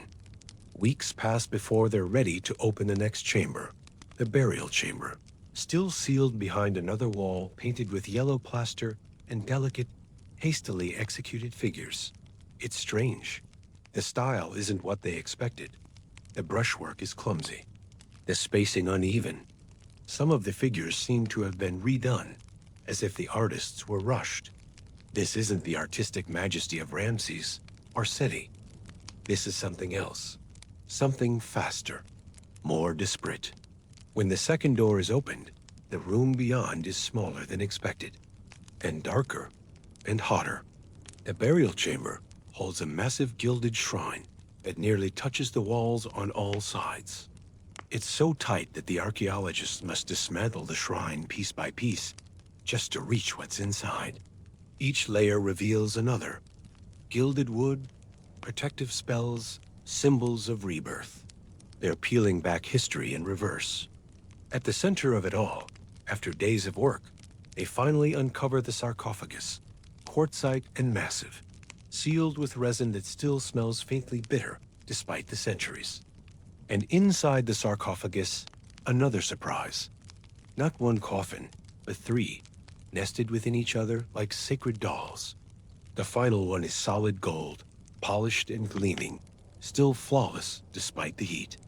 Inside, the boy king lies as he was placed thousands of years earlier, his face covered by a death mask, so stunning it leaves Carter speechless. It is not just treasure, it is perfection, symmetry, divinity made physical. But the moment they begin to study the body, everything changes. The linen wrappings are stuck fast, hardened, melted in places. The body doesn't look like it should. The skin is blackened, the limbs misshapen. The smell, now unmistakable, has grown stronger. Carter doesn't understand. He assumes it's just the heat, or the process of mummification gone wrong. But something about it troubles him. The resin should not have burned. The wrappings should not have fused. This isn't a preserved body. It's a damaged one. Still, the discovery becomes a sensation. Newspapers around the world trumpet the find. Tutankhamun, the forgotten boy king, is now immortalized not by the gods, but by headlines and photographs. His treasures tour museums. His mask becomes iconic. Children learn his name. Egypt becomes overnight the stage for a modern pharaoh's fame. But the real mystery has only just begun. Because the more Carter and his team examine the burial, the more questions arise. Why was the tomb so small? Why was it unfinished? Why was the embalming rushed? Why was the body burned? And those are only the questions from the outside. Once the body is unwrapped and examined, once the modern tools of science are applied to a corpse not meant to be disturbed, those questions will multiply. The seal has been broken. The tomb has been opened. The light has returned to a space that was never meant to be seen again. But it's what that light reveals inside the coffin, inside the body itself, that will turn a once-forgotten king into Egypt's most enduring mystery. The golden coffin opens with a heaviness that seems to stretch across the centuries. Its polished surface gleams under the dim lighting of the tomb. But the weight is more than physical. It carries with it the unbearable tension of ancient ritual colliding with modern curiosity. Carter's team surrounds the coffin with quiet urgency, their tools wrapped in cloth, their hands steady. It has taken weeks to reach this moment. Every layer of shrine and box and nested casing has felt like peeling back history with trembling fingers. And now, at last, the innermost shell lies before them, waiting to reveal the young king the world thought lost. As the lid is slowly lifted, a wave of warm, musty air escapes from within, thick with the scent of oil, dust, and something far more difficult to define. Beneath the gold lies not the expected parchment-colored linen of a well-preserved mummy, but a sight so unexpected it holds every motion in the room. The wrappings are scorched, hardened in places, and beneath them, the visible patches of skin are black, not bronzed, not darkened with age, but blackened like overcooked meat, charred as if touched by flame. The boy king's body, reserved for eternity, seems instead to have burned. The archaeologists exchange confused glances as they lean closer. This was not the effect of time alone. The linen does not simply peel away. It clings with unnatural stiffness, fused in some places to the underlying tissue. When they attempt to remove the layers, they find them stuck fast, locked to the body by something thicker than resin. The cloth tears in crisp, crackling flakes. What had once been soft linen has become a brittle crust, encasing a corpse that was never meant to be seen like this. The air fills with a sour, acrid odor that clings to their clothing. And hair for the rest of the day, a reminder that some part of this burial went deeply, disturbingly wrong. The embalmers had clearly used an extraordinary amount of resin. Not only had it been applied in large quantities, but it appears it was poured while still hot, far too hot. It soaked through the wrappings and pooled beneath the boy's back, settling into the base of the coffin like dark syrup. As the body cooled, the mixture hardened into thick, glassy layers, encasing the remains in an airtight cocoon that should have preserved them. But within the sealed sarcophagus, the intense desert heat combined with the chemical composition of the resin to trigger a kind of slow, smoldering reaction. It did not burn as a fire might, but it cooked the body from within, blackening the skin, twisting the limbs, and transforming Tutankhamun from a divine symbol of eternal perfection into a scorched and rigid figure barely recognizable as royal. The damage is not limited to his appearance. Beneath the fused wrappings, the body is fragile in unnatural ways. The ribs on one side are entirely missing. The sternum is gone, likely removed during embalming, but without care or precision. The arms appear displaced. The hands rest at odd angles. Every touch of a probe or scalpel reveals further irregularities. Bones that splinter with the slightest pressure, muscles that have long since turned to ash.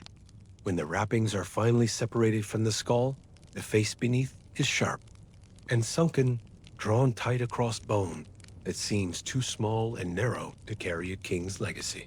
The jaw is clenched, the nose flattened, the ears pierced, which might not have been unusual for a royal child, but paired with the feminine features of the burial mask, raised new questions about whose regalia this truly was intended for.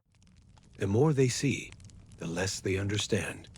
This is not the clean, ceremonial death that Egyptian royalty was promised. It is something chaotic, something rushed. The embalming should have been a sacred art, a careful procedure rooted in generations of priestly knowledge. Yet here, the process seems haphazard. The resin was not merely overused, it was dumped in excess. The placement of amulets appears careless. Protective charms are found in the wrong places or turned upside down. One amulet meant to guard the throat is discovered beneath the shoulder. Another, shaped like a winged scarab, has melted into the linen itself, its surface distorted beyond recognition. The embalmers may have been under pressure, may have lacked instruction, or may have simply feared the consequences of delay.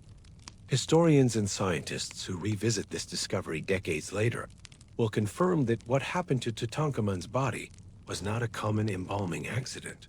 The resin's chemical profile shows that it was composed of elements known to generate heat when sealed in an oxygen-starved environment. Combined with the hot climate of the tomb's shallow depth and the still active decay process of the body itself, the conditions created a sort of internal slow burn. The process may have taken days. It may have continued after the sarcophagus was sealed.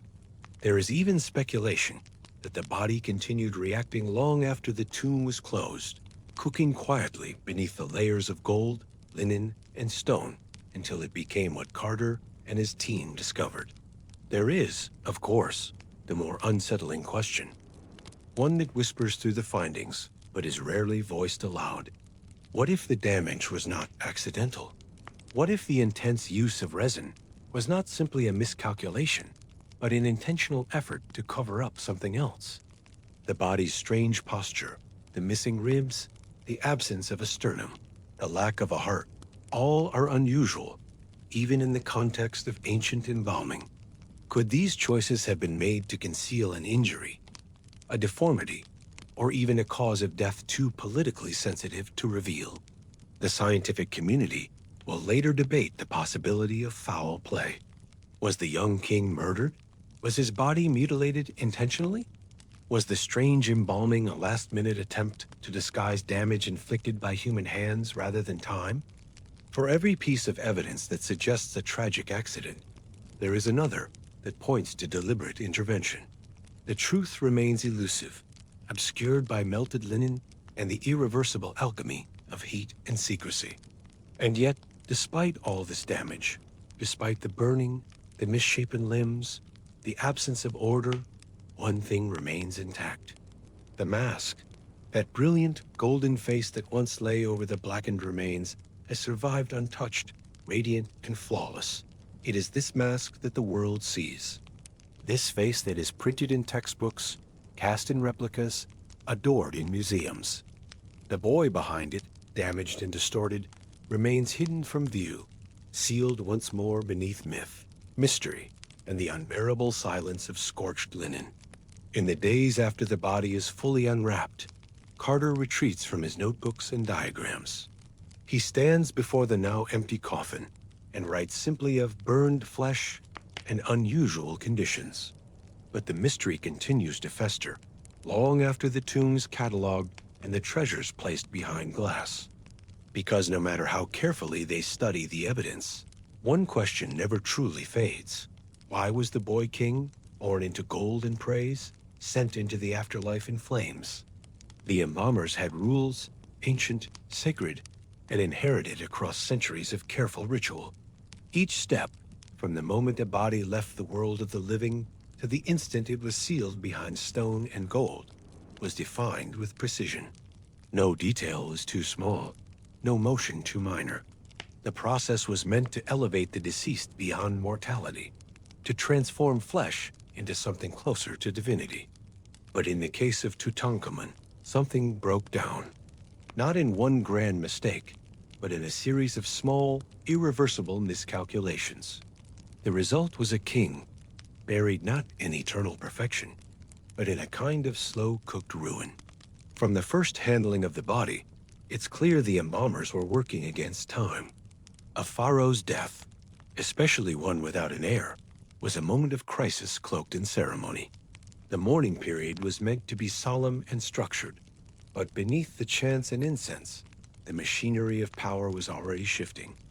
Decisions had to be made, the court had to remain stable, and for the embalmers, the job had to be finished, quickly, quietly, whether or not it was done correctly. The embalming itself is revealed by modern chemical analysis, deviated from traditional methods. Instead of layering oils and resins slowly, with patience and prayer, the embalmers poured vast amounts of hot, aromatic resin directly onto the boy king's body before it had fully cooled. They used more than necessary, possibly out of reverence, possibly out of fear, or possibly because they had no better instruction. The mixture soaked through the linens and filled the cavities of the body, pooling beneath his back and between his limbs. Instead of drying cleanly, the resin created a slick, sticky layer that trapped moisture and initiated a dangerous chemical reaction. In most royal mummifications, the body would be carefully dried with natron for 40 days, allowing tissues to desiccate naturally. Only then would the oils and perfumes be applied. But in Tutankhamun's case, something interrupted that schedule. The heat in the tomb, already intense from its shallow depth and tight architecture, provided the perfect conditions for a kind of internal combustion. The reaction between the resin and the body's natural chemistry generated sustained heat, not enough to catch flame, but enough to char the soft tissues and cause the skin to blacken and split. It was not decay. It was not fire. It was something in between, a slow transformation that warped the flesh from inside its linen cocoon. The result was a mummy unlike any other in the royal record. Where there should have been smooth, preserved skin, there was instead a crusted, brittle layer of blackened tissue. Where the limbs should have been gently flexed, they were rigid and uneven, frozen in unnatural positions. The bones in the chest cavity had shifted. The ribs on one side had collapsed or disappeared entirely.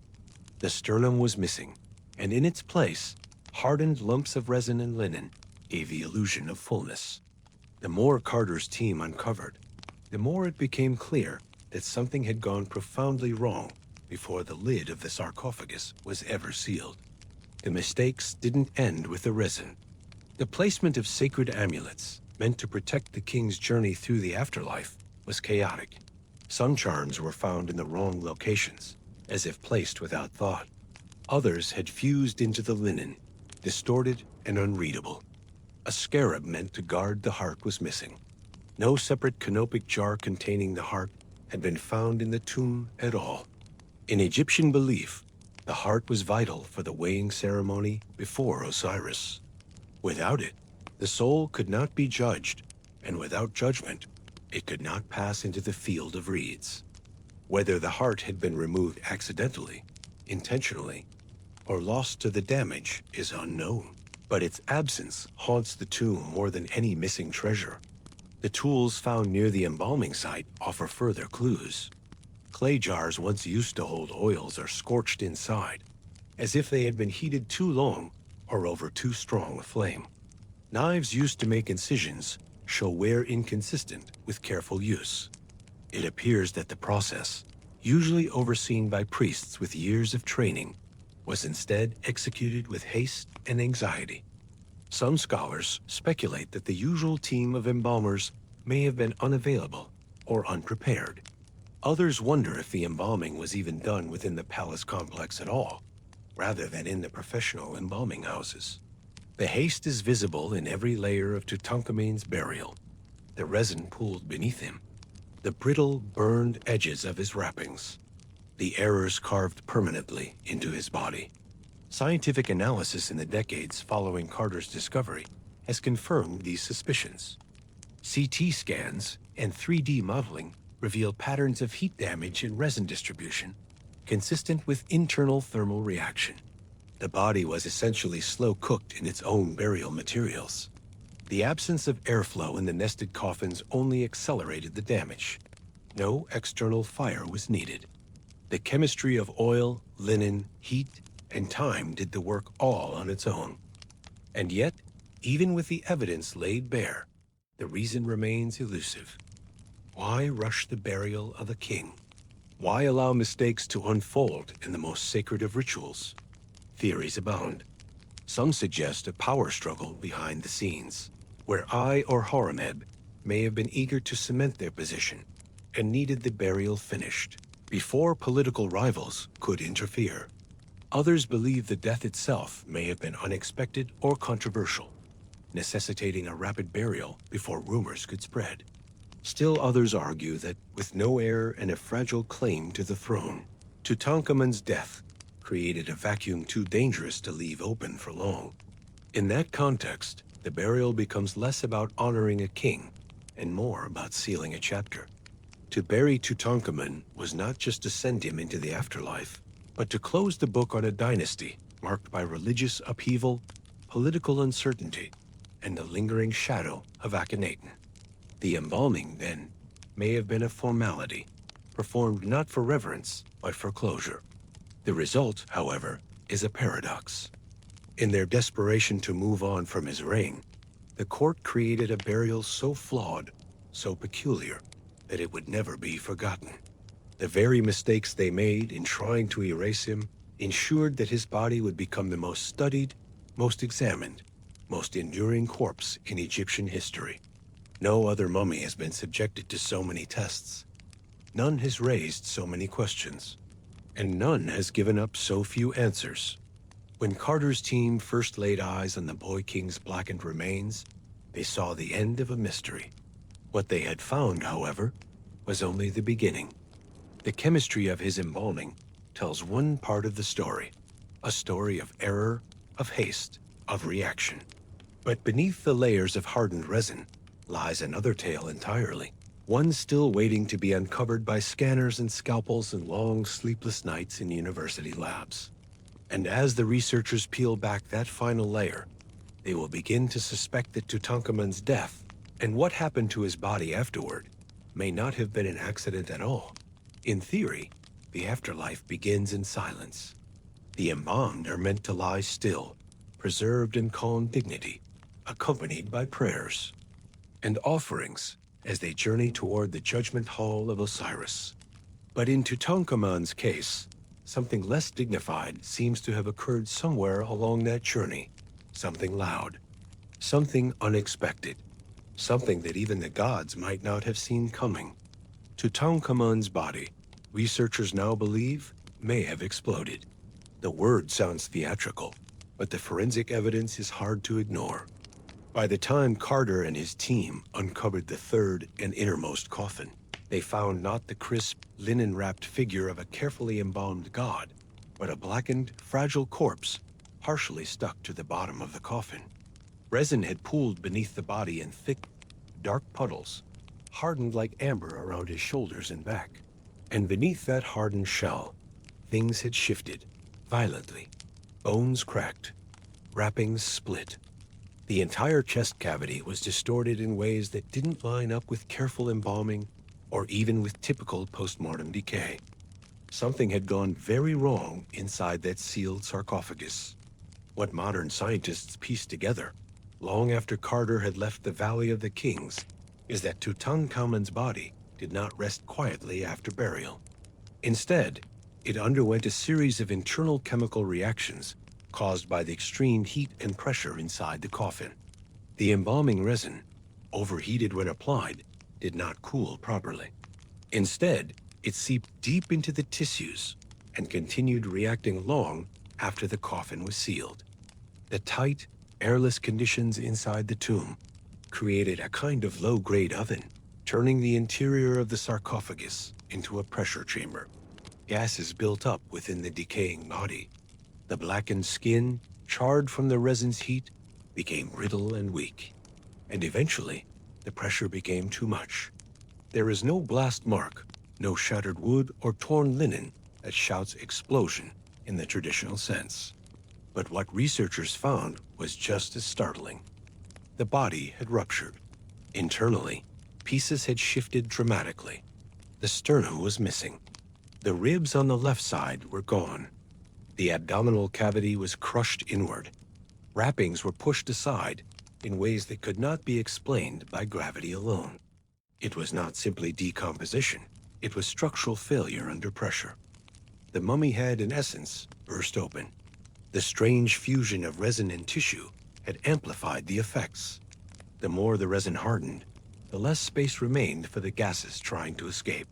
In many mummies, natural desiccation allowed the body to slowly shrink and dry with minimal disruption. But here, the process had been forced, accelerated by artificial heat, and sealed inside a gilded, immovable prison. The resin acted like a plug, the coffin a trap, and the body, slowly stewing in its own sealed chamber, did what bodies were not supposed to do in the afterlife. It fractured from the inside out. This would not have been known to the priests or the embalmers at the time. Once the lid of the sarcophagus was placed and the tomb sealed, no one would have seen what came next. The rituals had been performed, the offerings laid out, the protective spells recited. As far as the court was concerned, the boy king had begun his divine journey. But behind that heavy stone door, heat and chemistry quietly undermined every sacred intention. For Carter, discovering the body in this state was alarming. The wrappings were so fused to the gold coffin that removing the mummy intact was impossible. The resin had essentially glued the corpse to the wood and metal beneath. When efforts were made to separate them, the team had to use knives, heated blades, and solvents, some of which caused further damage. The very act of studying the body led to its dismemberment. The legs had to be detached, the torso lifted in sections. The head, still wearing the funeral mask, was pried off separately. It was a far cry from the respectful examination Carter had hoped for, but there was no other option. The damage had already been done, long ago, in a sealed box no one expected to open again. To later generations of scientists, the body became a puzzle. The explosion theory was first whispered cautiously, then investigated with increasing certainty. CT scans showed that gas buildup alone could have accounted for the ruptures. Analysis of the resin revealed temperatures high enough to contribute to tissue combustion. Even the pattern of damage, concentrated around the torso and pelvis, matched the effects of internal pressure release. It wasn't a dramatic blast, but it was forceful, enough to distort the king's form, enough to rearrange bones that should have remained untouched for eternity. There is a strange irony in all of it. The embalming process, designed to preserve the body forever, had instead initiated its destruction. The sacred oils and resins, meant to sanctify and protect, had turned the corpse into a chemical hazard.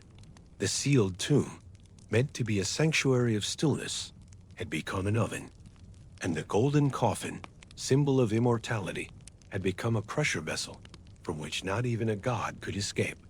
The explosion, if it can truly be called that, remains one of the most bizarre footnotes in the long and complicated story of Tutankhamun's burial. It challenges everything Egyptologists thought they knew about embalming and raises questions that remain unanswered. Was the resin heated intentionally? Was the amount used a mistake, or part of a rushed burial carried out by men too afraid or too ill-informed to stop? Did the priests ever suspect that something had gone wrong after the sealing? Or was the entire process, from beginning to end, shaped by chaos disguised as ritual? Historians have struggled to place this event in context. No other mummy in the royal necropolis shows quite the same damage. While other embalming errors are known, missing organs, broken bones, poorly wrapped limbs, None combine such a perfect storm of heat, chemistry, and pressure. Tutankhamun's case appears to be unique. A one-time accident, a tragic exception. But the singular nature of the event is part of what keeps it alive in modern imagination. A boy king, embalmed with too much care or too little thought, bursting in the darkness of his tomb while the world above carried on. And so, long before the archaeologists cracked the seal, long before tourists peered through glass at his gold mask, long before his name returned to school books and museum walls, the body of Tutankhamun had already cried out, quietly, violently, against the fate that had been written for him. It was not a cry anyone heard, not in 1323 BCE, not in the decades that followed, but it left a mark, a rupture, a distortion of what eternity was supposed to look like. And when the scientists finish cataloging the fractures and burns, when the diagrams are drawn and the scans reviewed, they will realize that one mystery still lingers, not in the chemistry of the body, but in the nature of the death itself. For all the damage the embalming did, something about the injuries goes deeper than resin and heat. The bones, it turns out, may have broken long before the linen ever touched them. In the cool hum of a modern scanning lab, far from the dry air of the Valley of the Kings, Tutankhamun's body is no longer royal. It's digital now, reduced to three-dimensional slices, spun and stretched across computer monitors by radiologists and archaeologists in white coats. Here, there are no incense burners or golden shrines, just bone, shadow, and data. But inside that data, there are stories, some as old as the tomb itself, some that didn't quite match what anyone expected. When CT scans were first performed on the mummy in the early 2000s, they offered what X-rays never could: depth. Suddenly, researchers could peel away the layers of resin, linen, and time. They could examine the skull for trauma, measure the curvature of the spine, and map every fracture that had gone unnoticed in earlier examinations. The result was not just medical insight, it was revelation. The boy king wasn't just fragile, he was broken. The most famous rumor, long repeated in books, documentaries, and whispered tours, is that Tutankhamun was murdered, that a blow to the head ended his reign in silence, followed by a cover-up wrapped in gold. The CT scans seemed ready to confirm this theory. Inside the skull, researchers found a fragment of bone, a thin sliver floating loose near the base of the cranium. In a modern autopsy, such a finding would raise every red flag. But in this case, things weren't so clear. It turns out, the fragment likely dislodged during Carter's original examination. The instruments used to remove the burial mask may have cracked the skull, and the piece of bone could have broken free then. The location of the fragment and the lack of surrounding hemorrhage suggests the damage occurred post-mortem, not during life. So, was the murder theory dead? Not entirely, because the head wasn't the only part of Tutankhamun that bore signs of trauma. Lower down, the left leg tells a more convincing story. The CT imaging revealed a severe fracture just above the knee, a break so clean, so sharp, that it would have left the young king in agony if he had lived through it. What's worse, the wound shows no signs of healing. No bone knitting, no calcium bridging, no indication that his body had time to recover. This break, unlike the skull fragment, happened while he was still alive, possibly just days before his death. It's the kind of injury you'd expect from a chariot crash. A violent fall, the leg bent backward, bone shearing through flesh. If it was a hunting accident, it was catastrophic. If it was a battlefield wound, it was fatal. And if it was a push, well, that opens a different chapter entirely. The question of how it happened is still up for debate. No scrolls mention a fall. No tomb painting shows him in a sling or bandaged. And for a boy so wrapped in ceremony, even in life, that absence is notable. Of course, the physical signs don't end with the leg. The foot bones reveal signs of necrosis, tissue death likely caused by a genetic condition or repeated trauma. Tutankhamun was no warrior king. He walked with a cane, one of more than 100 found in his tomb. Some were ceremonial. Others were worn smooth from actual use. CT scans suggest he suffered from a clubfoot, scoliosis, and possibly a cleft palate. All subtle details that, on their own, might be survivable. But in combination, especially with a violent leg injury, they may have tipped the balance toward death. And yet the mystery persists. Because physical evidence tells only part of the story. The other half lies in what people wanted to believe.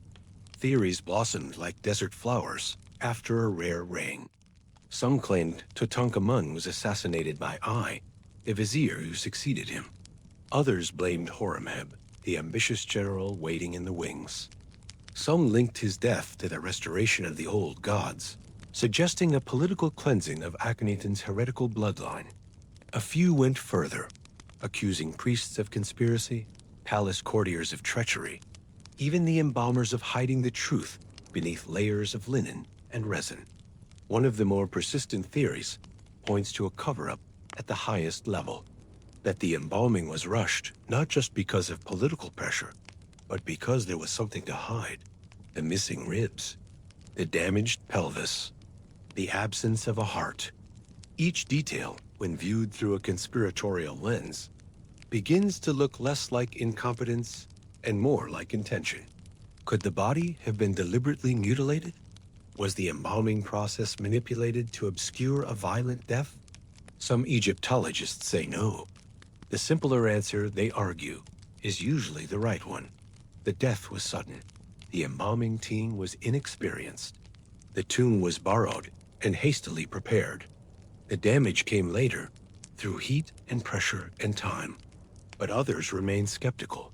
Too many things don't line up. Too many scars don't fit neatly into natural explanations. And too many questions remain unanswered, even with the body scanned and the data mapped down to the millimeter.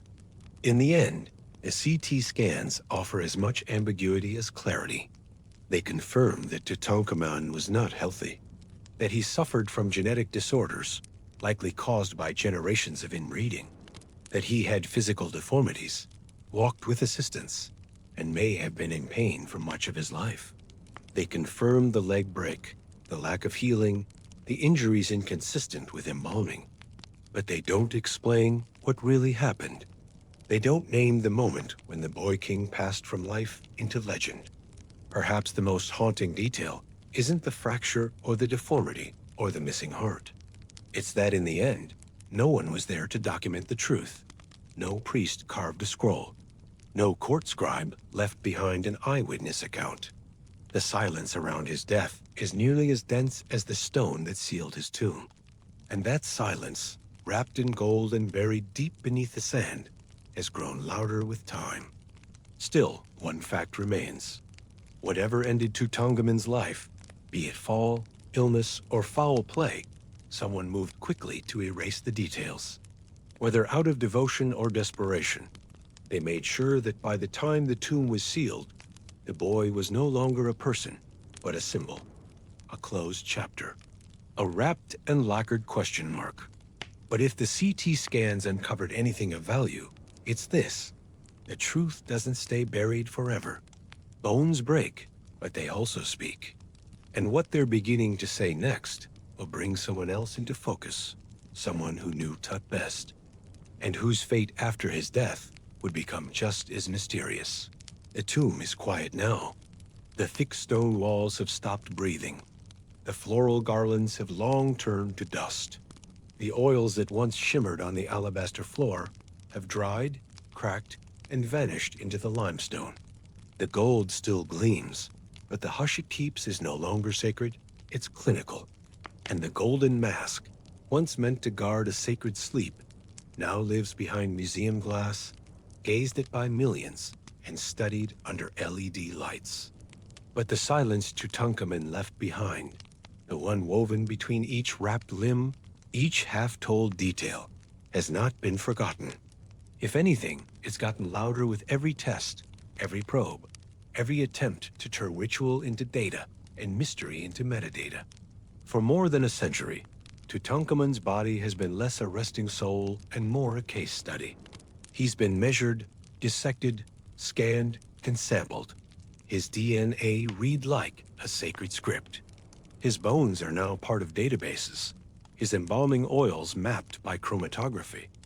And yet, for every layer peeled back by modern science, what remains is the sense that something about him can never fully be decoded. The warmth of the boy, the breath between rituals, the gaze behind the gold mask. These are not things that microscopes can find. DNA confirmed that he was the child of a brother-sister pairing, the likely result of the twisted divine logic that ruled the 18th dynasty, a theology that crowned incest as sacred purity. The genetic cost, though, was steep. Scoliosis, a clubbed left foot, possibly epilepsy, possibly cleft palate. There are more than 100 canes in his tomb. Some bear signs of wear, actual use, not mere symbolism. His gait, reconstructed in digital models, was uneven. The boy may have stumbled through his palace. He likely climbed into chariots, more as passenger than driver. And yet, his tomb was filled with ceremonial bows, wheels, and armor. The pageantry of strength, perhaps to mask the frailty within. The CT scans tell of a shattered leg, just above the knee, fractured so badly that walking would have been impossible without a splint, assuming he could walk at all. There's no evidence of healing. The injury occurred close to death. Some say it came from a chariot accident. Others suspect a fall. A few whisper the word murder, though no single detail can prove it. Science gives us the break, the angle, the timing, but not the push. There's also the absence of his sternum and ribs, missing from the body. Were they removed during embalming? Damaged in death? Lost to Carter's forceful excavations? Or perhaps taken for religious reasons no longer understood? One theory suggests they were burned away, part of the strange, violent chemical reaction that blackened and charred the mummy after burial. But as with everything else about the boy, the cause is wrapped in more questions than answers. In labs far from Egypt, tiny samples of Tutankhamun's flesh and linen have been dissolved, spun in centrifuges, and placed beneath scanning electron microscopes. Each test seems to reveal more tragedy than triumph. Malaria, bone disease, genetic bottlenecks. There's very little left of the divine in these findings. The king beneath the mask was not a radiant godchild, but a sickly, stumbling teenager, possibly in pain, possibly confused, and probably manipulated by those around him. And still, the silence persists. For all its power, science can only measure what remains. It cannot reconstruct the emotional weight of being Tutankhamun.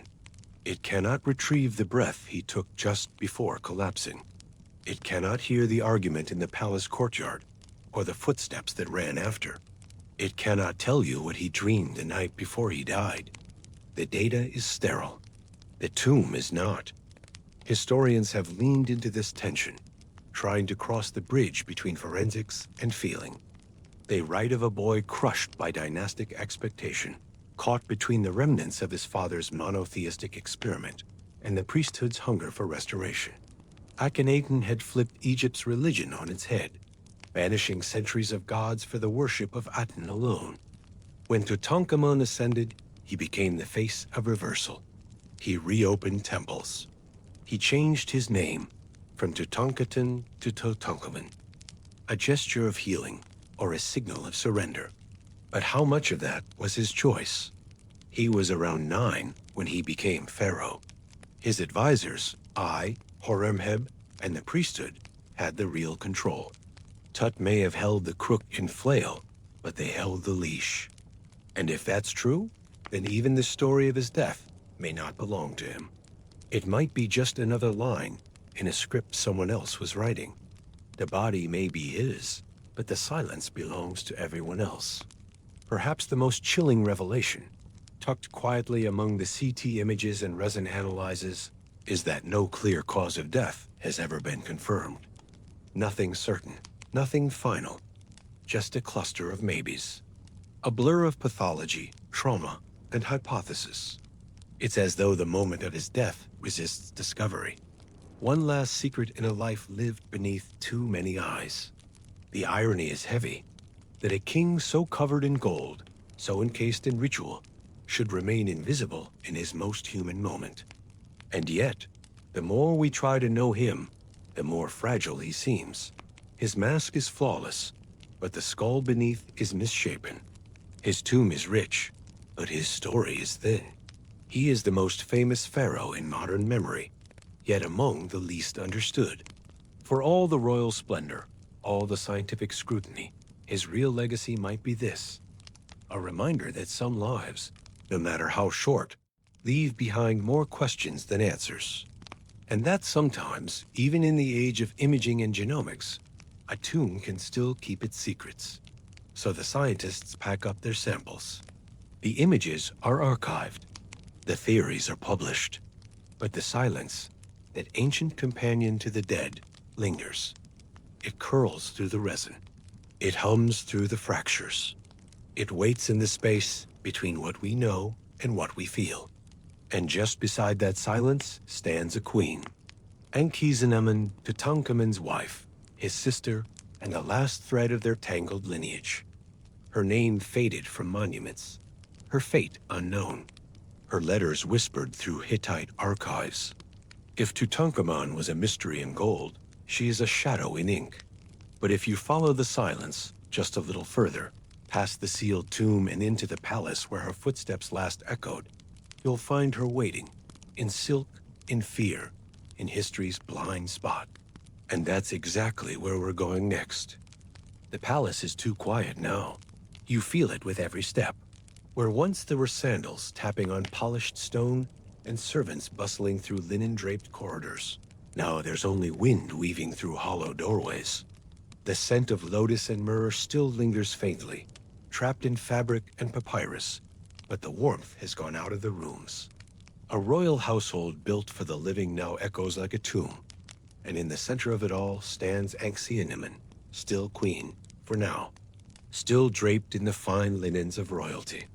But without Tutankhamun, she's a symbol with no direction, a crown without gravity, a wife without a husband, and a throne growing colder by the day. She's only about 20 years old, maybe younger, but she carries a name older than most dynasties. Daughter of Akhenaten and Nefertiti, half-sister and wife of Tutankhamun. Her blood is the last thread tying this fragile court to a crumbling lineage of heretics and gods. She has stood beside a pharaoh who limped to his throne and collapsed before growing into it. She has bowed to the priests who unmade her father's revolution. And now, she walks alone in the shadow of the boy king's unfinished reign, while the men around her begin to circle. The priests whisper, the generals scheme. Power doesn't like an empty seat, and Tutankhamun's is still warm. Ankhesenamun knows what happens next. She's seen it in the court before. Widowed queens are usually absorbed, reassigned, or erased. They marry quickly, often without consent. Sometimes to old advisors, sometimes to foreign alliances, sometimes to men they once outranked.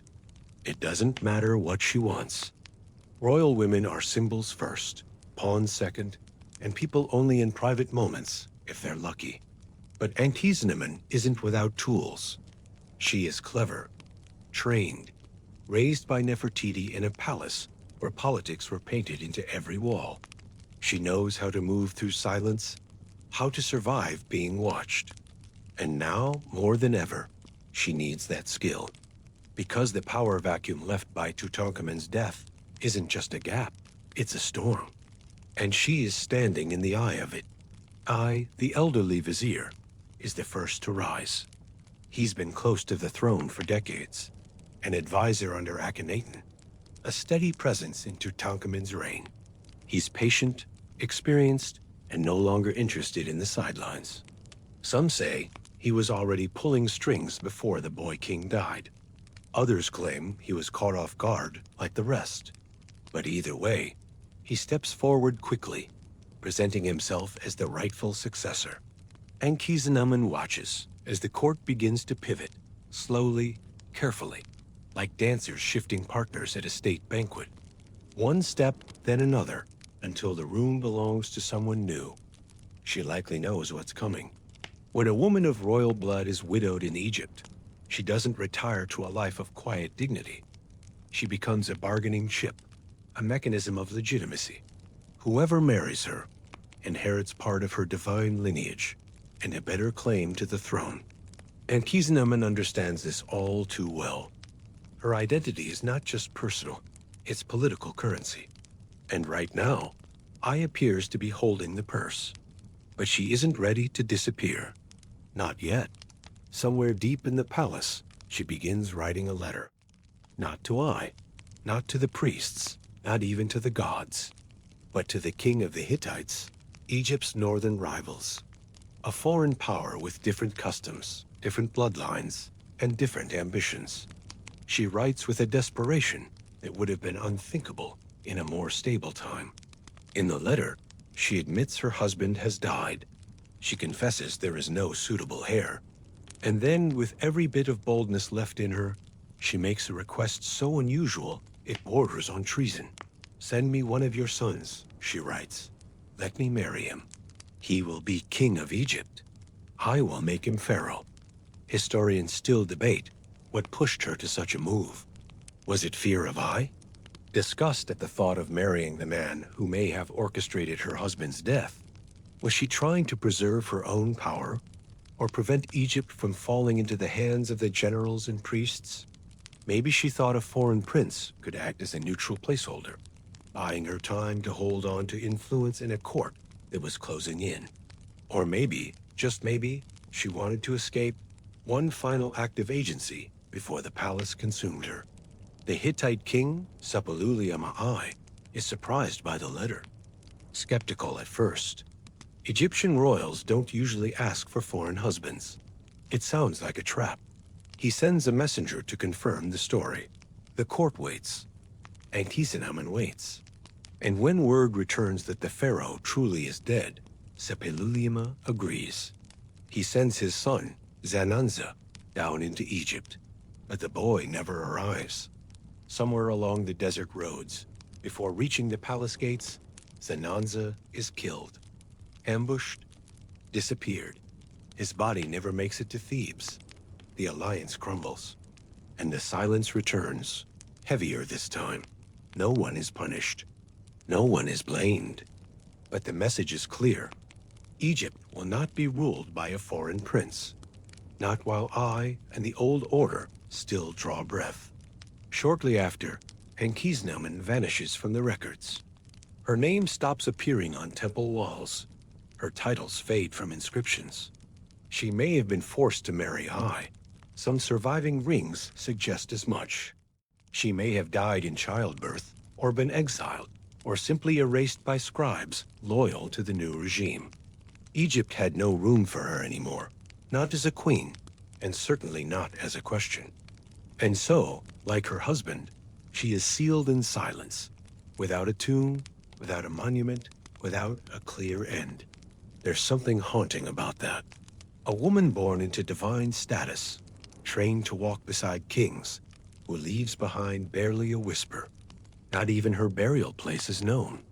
She fades from the marble and the gold, from the scent of papyrus and oil, from the stone-carved lists and the painted prayers. In her final act, she tried to write herself a different fate, and the ink dried before it could reach the edge of the scroll.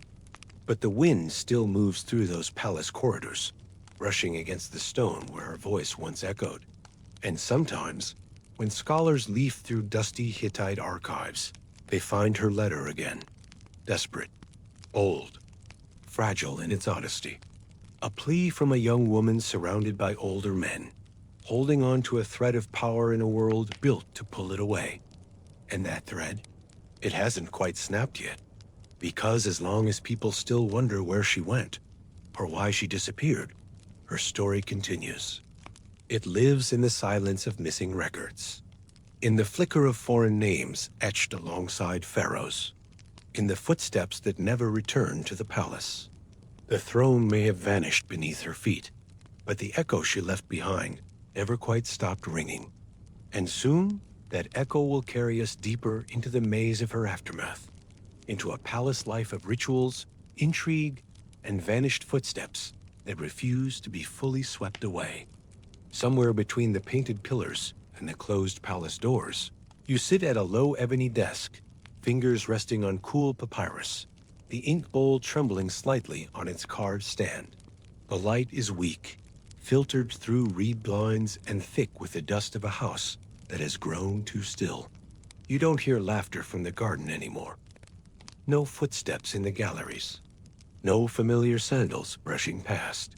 And behind your shoulder, always, there is the weight of eyes you cannot see, priests, scribes, generals, waiting to find out if you'll follow the script or tear it apart.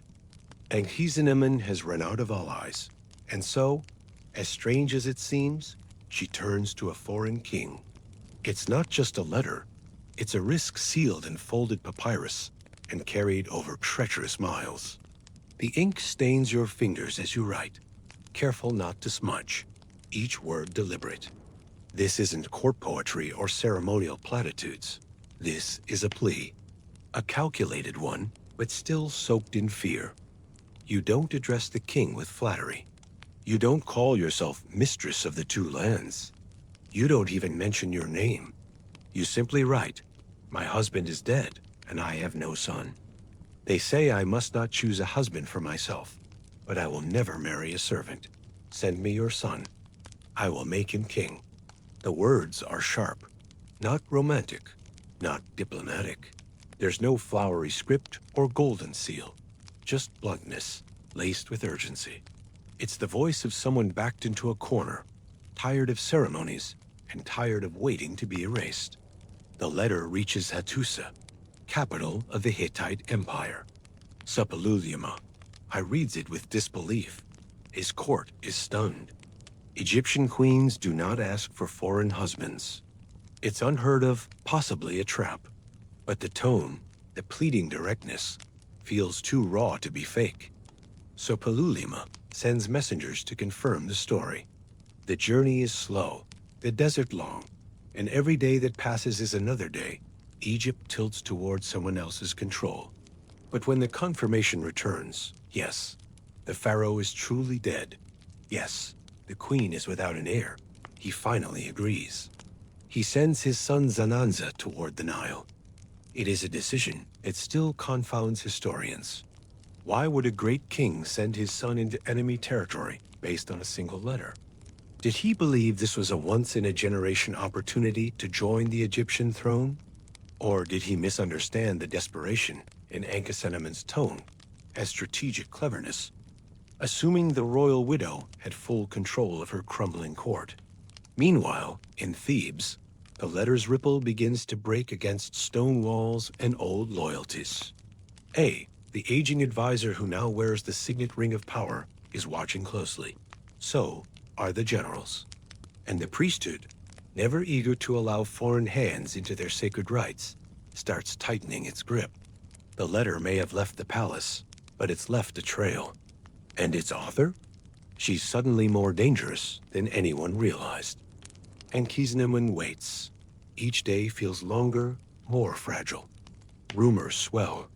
She avoids certain corridors, dines alone more often, and likely finds the palace growing colder despite the desert heat. What if the prince never arrives? What if he is intercepted? What if the plan is discovered and she becomes the next body carried out behind linen and silence? Writing the letter had been daring. Waiting for its answer is agony. And then comes the news. Zananza is dead. He never makes it to Thebes. Ambushed along the road, perhaps in the desert, perhaps closer to the border. His death is not natural. Suppiluliuma is furious. He demands answers. None are given. Egypt sends no apologies, no explanations, no mourning gifts, just silence. A silence loud enough to be an answer on its own. It is one of the most haunting diplomatic exchanges of the late Bronze Age. A plea from a queen vanishes into the sand. A prince sent in good faith returns in fragments, and nothing is ever officially acknowledged. Was Zananza murdered on A's orders? Did soldiers loyal to the priesthood act independently? Or did the desert simply swallow him, as it had swallowed so many others? Historians still wonder. Some believe it was sabotage disguised as a coincidence. Others argue Ankhesenamun never had true power to make the offer in the first place, that the letter was an act of desperation born from political isolation, and its consequences were sealed the moment ink touched papyrus. What's perhaps most tragic is that this strange correspondence was likely her last known act. After the failed alliance, Ankhesenamun vanishes from inscriptions. Her name fades. Her image is not included in A's monuments. She is not seen beside him on temple walls. No tomb is marked for her. No mummified remains are conclusively hers. The letter that traveled across mountains is her last whisper in the historical record, a moment of defiance, a thread of agency, before being erased by the hands that so often recarved Egypt's stories to suit new rulers. Even the Hittite king, bitter and grieving, records the incident with clipped fury. Zananza's death marks a rupture between the two empires. Sapululima retaliates with military campaigns. More blood is spilled. More cities fall. The attempt at union becomes another reason for war. One letter, one woman, one prince, and a trail of echoes that history can still hear if it listens closely enough. And you? You imagine her standing by the window, eyes fixed beyond the palace gardens, not looking at the priests or the statues or the servants who avoid her gaze, but looking past them toward a horizon that never gave her what she asked for. Maybe she regrets the letter. Maybe she's proud of it. Or maybe she simply no longer cares. There's something oddly modern in it all. A woman penned into tradition trying to write herself a future, even if that future was only ever going to arrive in theory, not in flesh. And still, the letter survives, copied into foreign archives, studied centuries later by scholars blinking under fluorescent lights. The ink has faded, but the voice still bites. And in the court she left behind, that voice doesn't go unheard. It lingers, whispered in hallways, passed over cups of wine, tucked in the margins of private scrolls. Because if a queen can nearly rewrite the fate of empires with a single letter, what else might she have done? Had she lived just a little longer? You wait at the edge of the palace courtyard, the hem of your linen robe catching on the wind. The breeze smells of dust and something older, burnt offerings, perhaps, or the dry rustle of palm leaves whispering secrets. There are no trumpets, no crowds gathering to greet a royal guest. Just silence, thick and unmoving, as if Egypt itself is holding its breath. You'd think the arrival of a foreign prince, one promised a throne no less, would stir some ceremony. But the hours pass, and the days, and soon whispers begin to stretch like shadows across the stone floor. The Hittite prince is not coming. Some say he's just delayed. Perhaps there's a storm in the north, or a caravan mishap.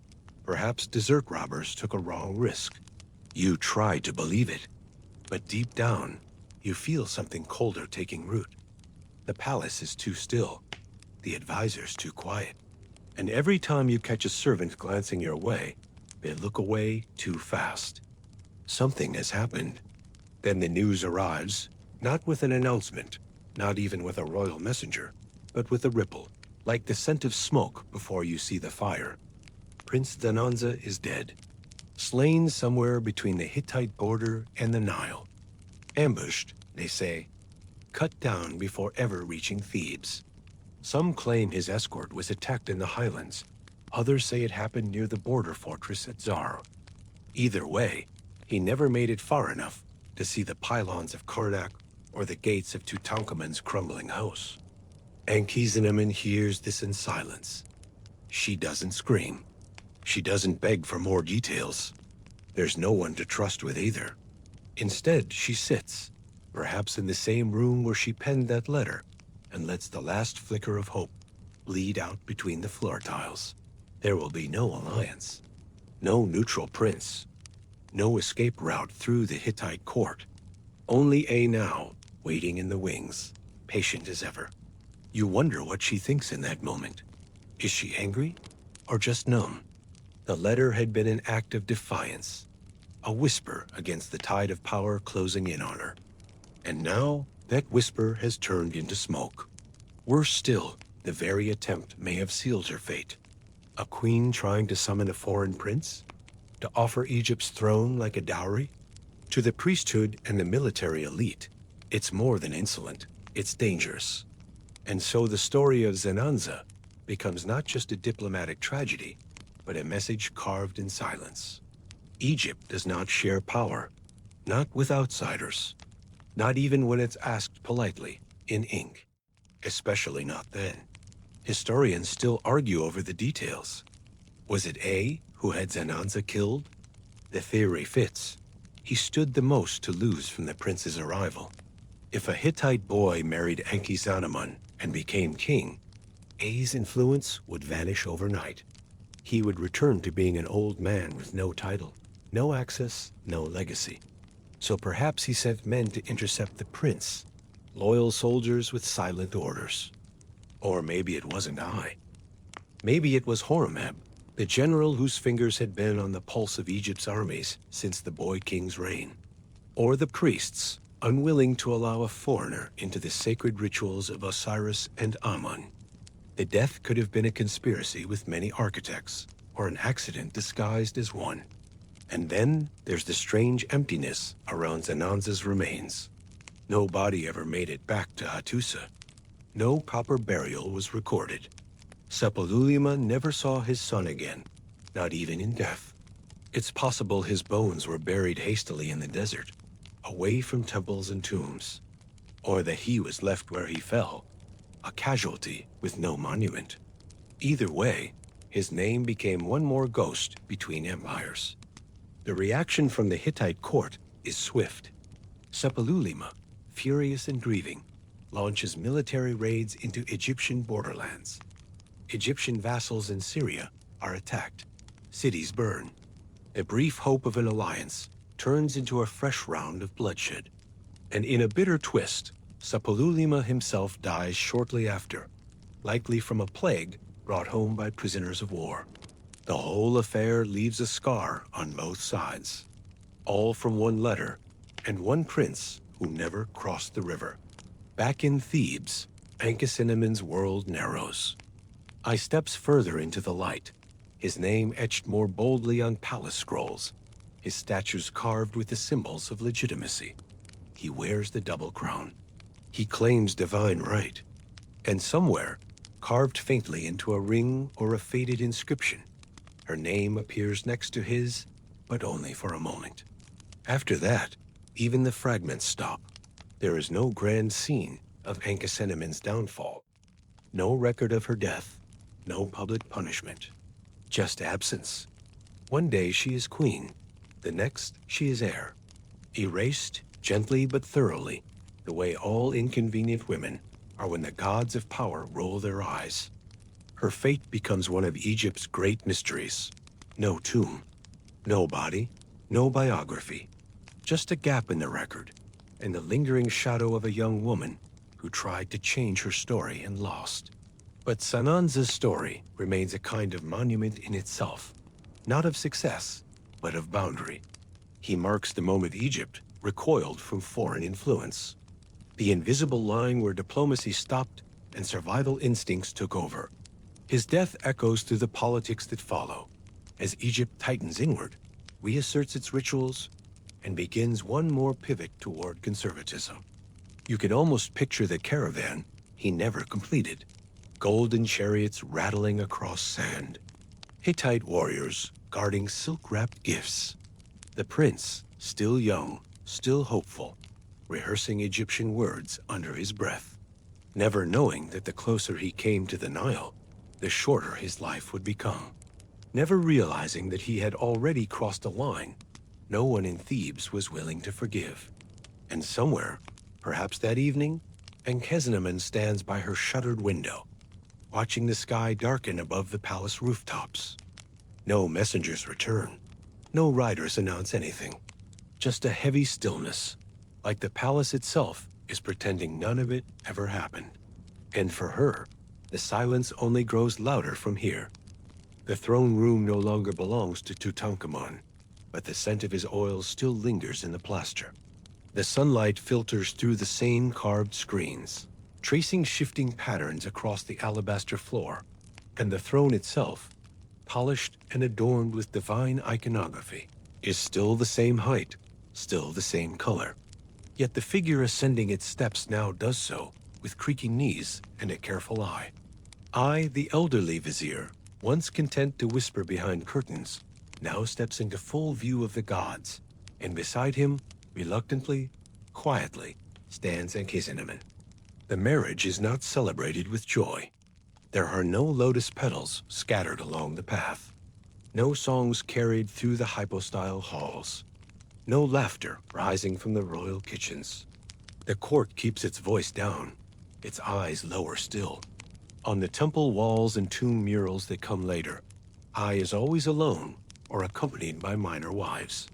Ankhesenamun's presence in the artwork is, at best, fleeting, and at worst, erased. But despite the lack of ceremony, the ring exists. A twin cartouche ring, bearing both their names, has been found. A small piece of gold, too intimate to lie, whispering what the monuments choose not to shout. And so, under flickering lamplight, in a room heavy with incense and the rustle of ceremonial linen, the widow of Tutankhamun becomes the wife of his advisor. Perhaps she smiles during the ceremony. Perhaps she doesn't bother. It's hard to know what she's thinking. She was born into a family that changed the gods, raised in a court that reinvented the sun, married to a boy king who stumbled through politics with aching bones, and now she's handed to a man old enough to be her grandfather, a man who has waited decades for this moment. You can almost feel her drawing her breath in and holding it there, bracing for what comes next, as if she knows that this marriage is less about companionship and more about sealing a dynasty, like a scroll pressed flat and bound with twine. I is shrewd, not cruel, at least not openly. He doesn't seize the throne by force. He wraps himself in legitimacy, points to his long service to the crown, his loyalty during Akhenaten's heretical reign, his steady hand during the restoration of the old gods. He steps in not as a usurper, but as a stabilizer, a necessary figure in a moment of national uncertainty. And marrying Ankhesenamun, well, that just ties it all together.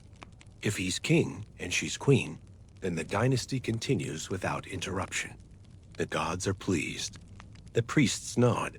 The scribes sharpen their reeds. And yet, something doesn't sit right.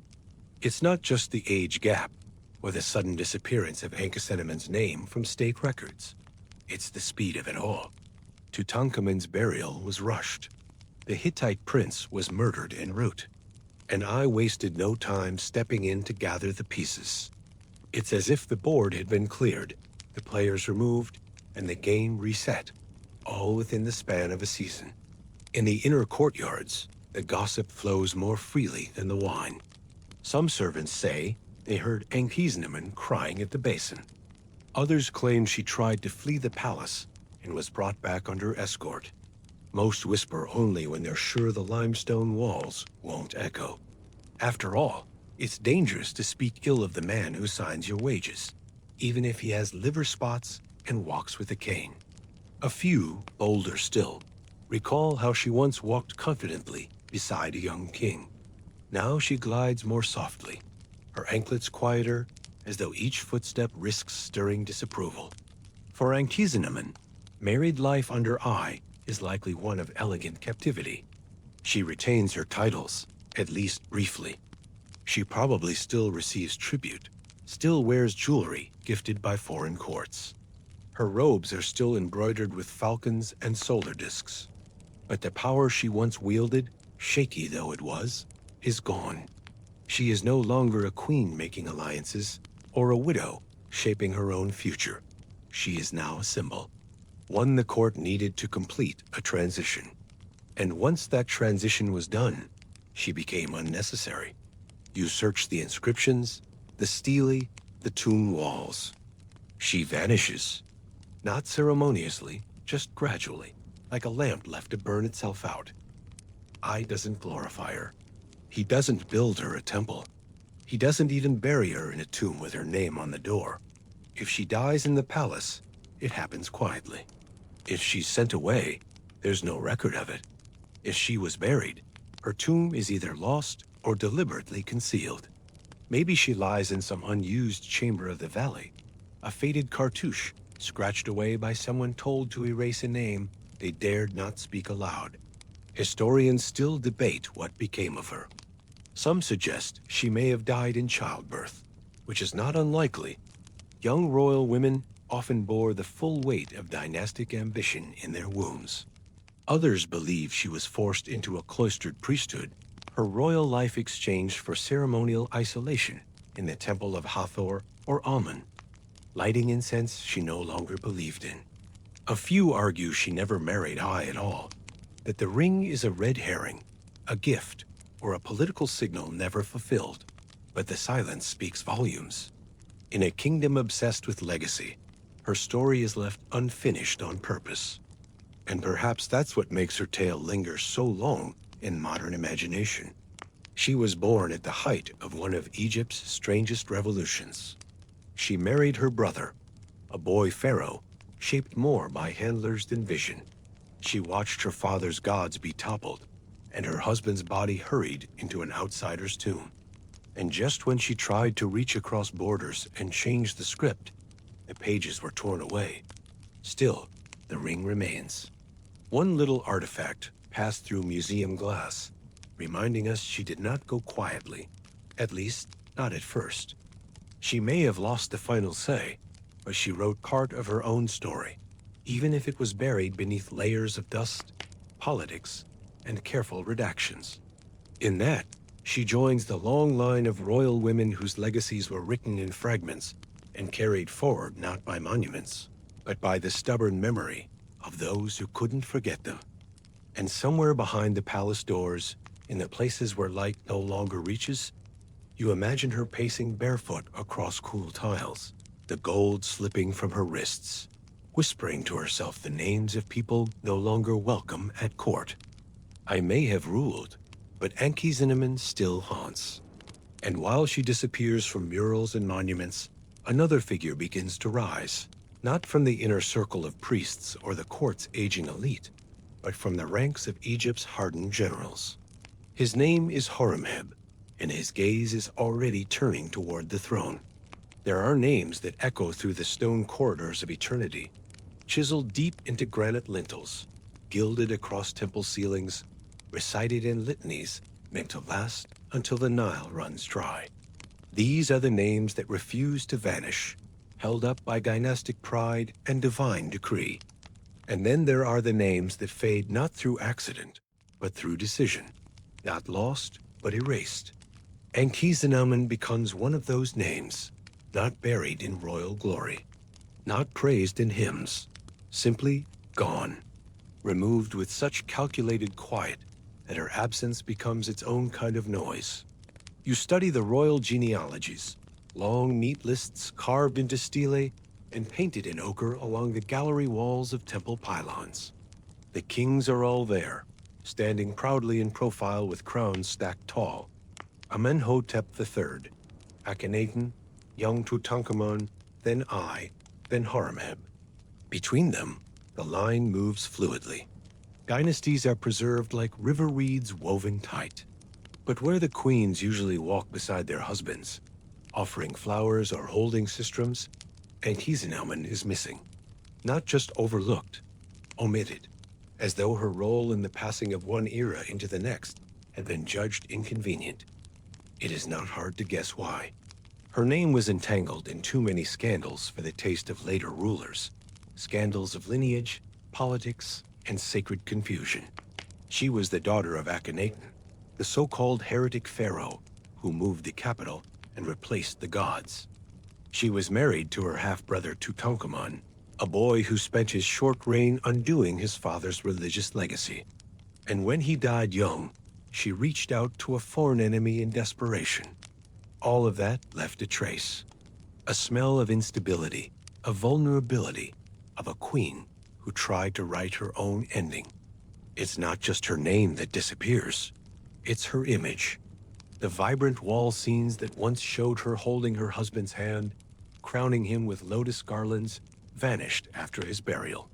The kind of elegant visual legacy that followed queens like Nefertiti and Tai simply halts for Ankhesenamun. There are no grand statues with her likeness after Tut's death, no depictions of her praying alongside her new husband, Ai. Where she should appear, there is nothing. Just flat stone, clean plaster, blank space. And yet, you catch hints, fragments of something once whole. A carved block found in a reused pile bears the faint outlines of a female figure whose name has been scratched out. A cartouche on a broken seal seems to have had its hieroglyphs recut. In one case, her name survives, on a golden ring that links her to Ai. But even that small piece was likely discarded intentionally. If you look long enough, you begin to feel her ghost stirring beneath every attempt to make her vanish. It was an old tradition in Egypt, older than Ankhesenamun, older than even the pyramids, to erase those who threatened the narrative. Pharaohs who angered the priests had their names gouged out.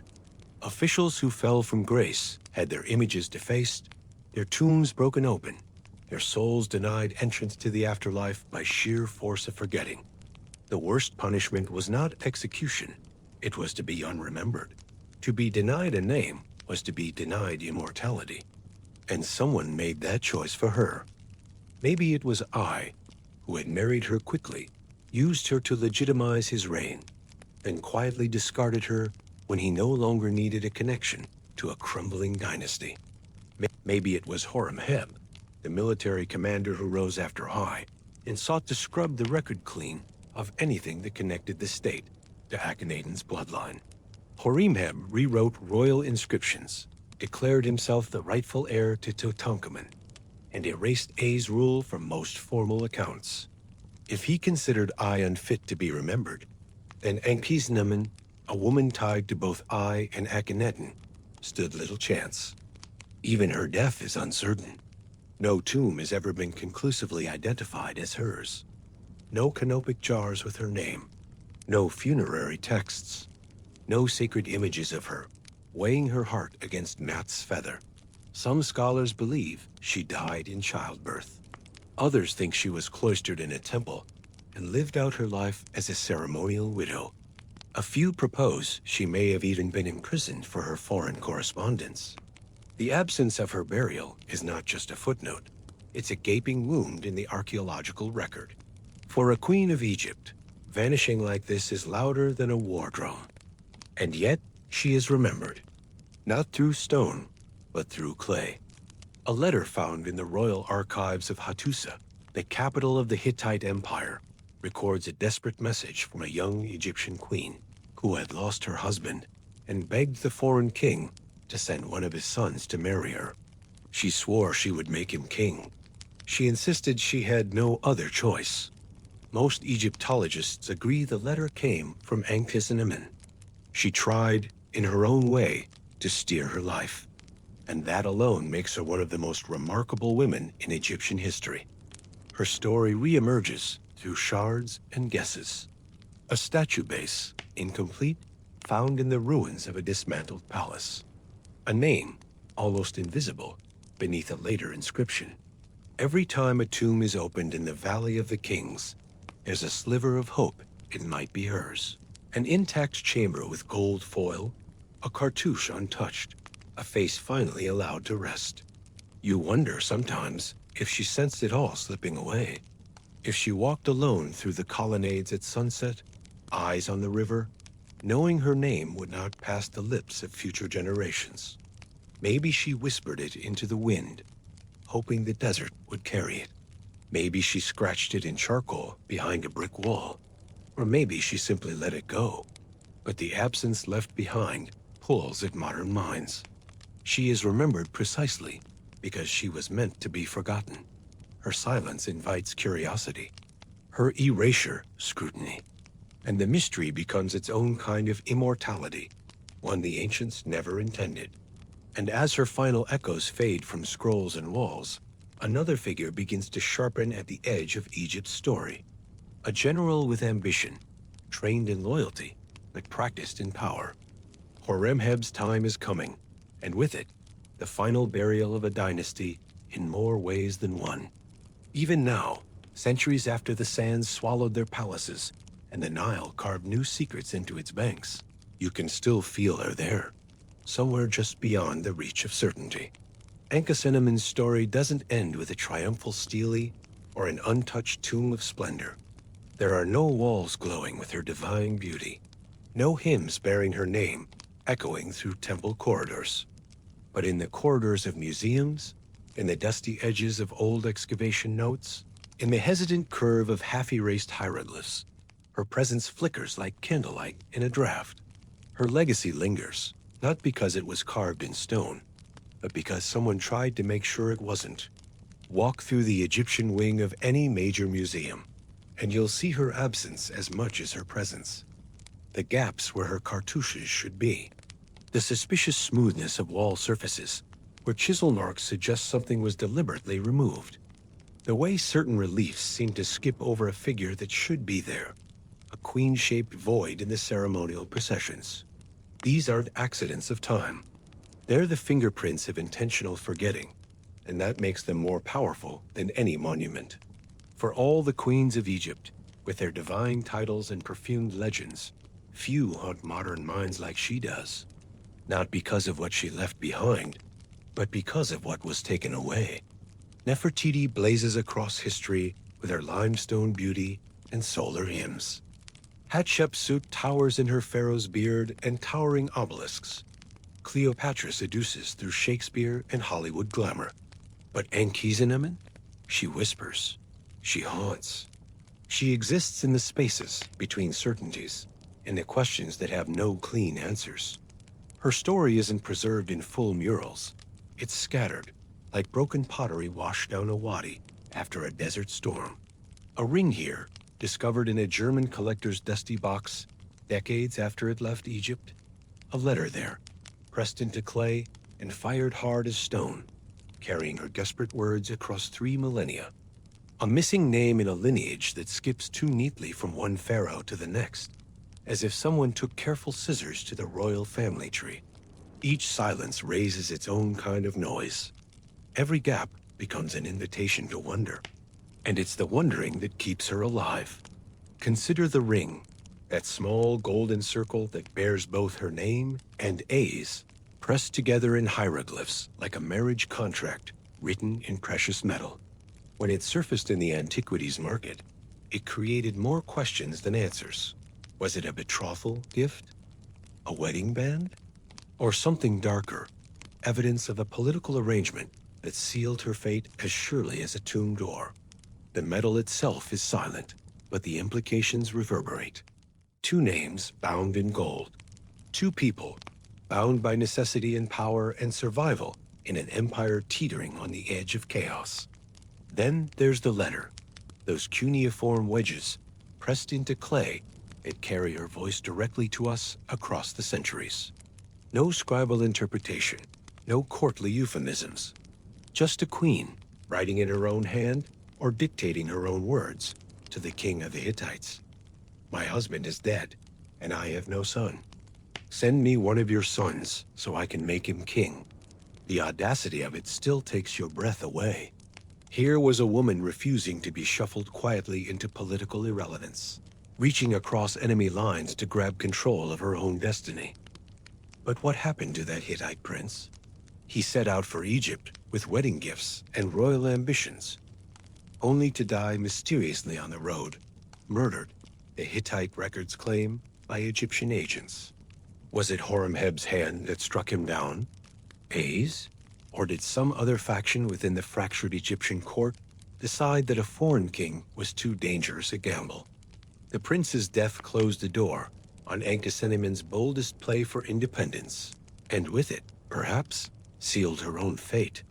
You imagine her walking through the palace one last time, older, wiser, and far more tired than the world remembers her. The girl who once giggled behind her hand while watching Tutankhamun struggle with his ceremonial crown has become a woman who understands the weight of every political choice, every public appearance, every carefully chosen word. Maybe she pauses at the door to the room where Tutankhamun once sat with his scribes, leaning on his staff, and pretending not to wince when he stood too quickly on legs that never quite carried him steadily. Maybe she still hears the laughter echoing from the garden when they were both too young to rule and yet already burdened with a kingdom that felt too heavy for their shoulders. The palace would have felt different without him, emptier but also more dangerous. With Tutankhamun alive, she had been half of a pair, protected by marriage and royal protocol. Widowed, she became a problem to be solved, a loose thread in the complex tapestry of Egyptian succession. Every courtier would have looked at her differently. Every priest would have calculated her usefulness. Every general would have weighed her value against the threat she represented.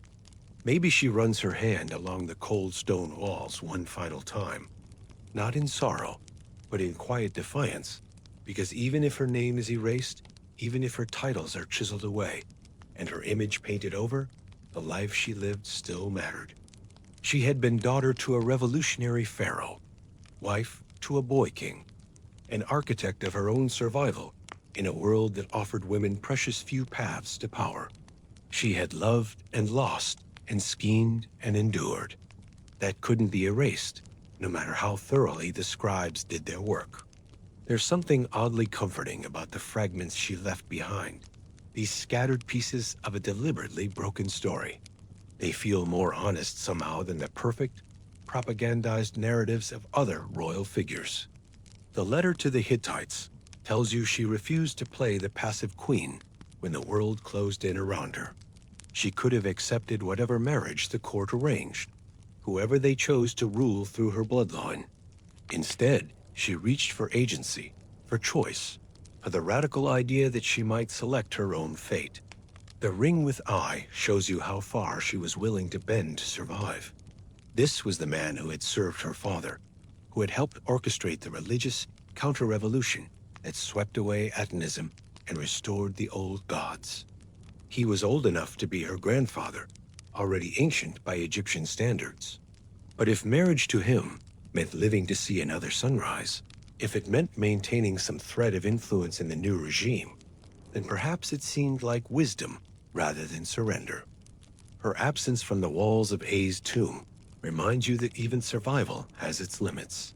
Traditional Egyptian art would have shown the royal couple together, making offerings to the gods, receiving the breath of life from divine hands, sailing together toward the eternal horizon. Instead, I appears alone in his eternal paintings, as if he had never taken a wife at all. The absence is so complete, so systematic, that it couldn't be accidental. Someone wanted to ensure that future generations would never know that Tutankhamun's widow had lived beyond his death. But erasure, paradoxically, can be its own kind of preservation. The missing pieces become as significant as what remains, like the negative space in a sculpture that defines the form as clearly as the marble itself. Every historian who has ever worked on the Amarna period knows the shape of Ankhesenamun's absence. Every Egyptologist recognizes the Ankhesenamun-sized gaps in the official record. Her silence has become its own kind of voice. The irony is that, in the end, the people who tried to forget her only made her more intriguing. The silence became a riddle. The missing piece is a magnet for curious minds. She lives now in documentaries where experts debate her fate with the passionate intensity usually reserved for current events. She graces museum exhibits where her few surviving artifacts draw crowds who lean close to peer at hieroglyphs that might spell her name. She breathes through novels that imagine her thoughts, her fears, her final moments. She walks through bedtime stories like this one, where her humanity transcends her royal status. Modern technology has begun to reveal some of her secrets. Ground-penetrating radar has mapped the hidden chambers and forgotten corridors of royal tombs.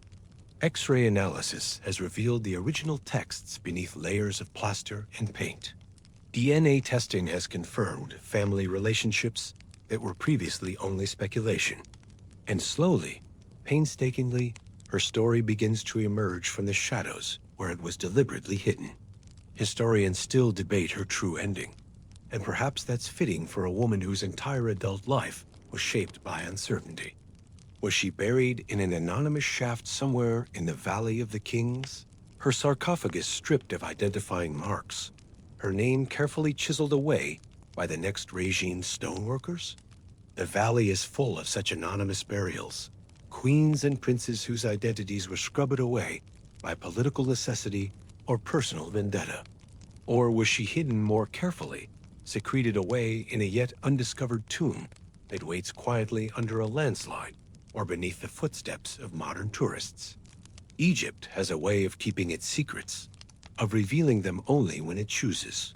Tutankhamun's tomb lay undisturbed for over 3,000 years before Howard Carter's candle flickered across those first wonderful things. Who's to say that Ankhesenamun doesn't wait in similar darkness, surrounded by the grave goods that would tell her story in ways the official records never could? Some suggest she may lie within a sealed chamber near Tutankhamun's own resting place, a space that ground-penetrating radar has hinted at, but that no one has yet dared to open. The technology shows something there, behind the painted walls of the boy king's burial chamber. A void, a space, perhaps just an architectural quirk, or perhaps something more. The Egyptian Ministry of Tourism and Antiquities moves cautiously with such discoveries now, wary of the international attention and political complications that come with major archaeological finds. Others believe her final chapter is long lost to time, dissolved into the Nile mud or ground to dust beneath the foundations of later buildings.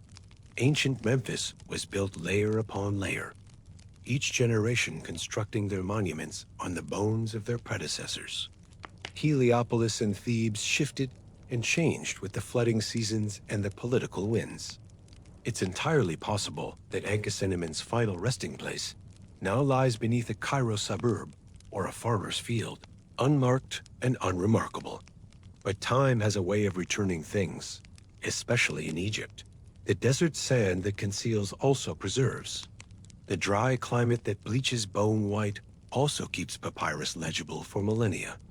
Every year brings new discoveries. A cache of mummies here, a forgotten temple there, a collection of ostraka that rewrites what we thought we knew about daily life along the Nile. Perhaps, somewhere in those future discoveries, lies the key to Ankhesenamun's fate. And maybe that's what makes her story feel so profoundly human, even across the vast gulf of time and culture that separates us from her world. Not the grandeur of divine kingship or the exotic mystique of ancient Egypt, but the universal experience of loss and resilience and the quiet courage it takes to keep going when everything familiar falls away. She wasn't meant to be a legend. She was meant to vanish, to be forgotten as thoroughly as if she had never existed at all. And yet, here we are, talking about her thousands of years later. Here we are, wondering about her thoughts and feelings, imagining her voice, trying to piece together the fragments of her story, like archaeologists working at the site of a deliberately destroyed building. Her survival in our collective memory is itself a kind of victory. Not the triumph she might have wanted, but a triumph nonetheless. You picture her one last time, maybe not in the heavy crown and golden collar of royal regalia, but in simple linen sandals and sun-warmed jewelry, standing alone in the palace courtyard as dusk gathers over the ancient capital. The torches begin to flicker on along the walls, casting dancing shadows across the painted columns. The priests begin their evening chanting, their voices rising and falling in rhythms old when the pyramids were young. Somewhere beyond the palace walls, Horemheb sharpens his ambitions and prepares for his inevitable rise to power. The wheel of dynasty turns, as it always has, grinding some to dust while lifting others to the stars. But for this moment, she is still here, still part of this place that shaped her and was shaped by her in turn. Not a ghost, not a legend, not a mystery to be solved, just a woman who lived fully in her own time, who endured what had to be endured, who made impossible choices in impossible circumstances, and who then disappeared into the folds of history like a figure walking into mist. She carries with her the secrets of a lifetime spent in the eye of the storm. The private moments with Tutankhamun when the crown came off, and he was just a young man trying to carry an impossible burden. The terror and exhilaration of reaching out to the Hittites, gambling everything on a single desperate throw of the dice. The bitter compromise of marriage to Ai, accepting survival over sovereignty. The final days when she must have known that even survival was slipping through her fingers like sand. And just as her shadow finally starts to fade beneath the rising moonlight, just as the last torch gutters and dies in the palace corridor, you turn your gaze back across the valley, across the broken tomb seals and the charred linen wrappings and the crumbling mortuary temples where forgotten pharaohs wait in their eternal darkness.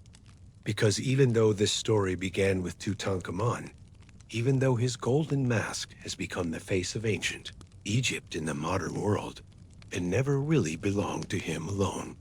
His story was shaped by the women who surrounded him, by Nefertiti, who may have been his mother or stepmother, and who blazed across the sky like a comet before vanishing just as mysteriously, by Ankhesenamun, who shared his throne and his bed and his burdens, who outlived him and tried to build something from the ruins of their shared kingdom, by the unnamed wet nurses and servants and priestesses who fed him and clothed him and taught him the intricate rituals of divine kingship.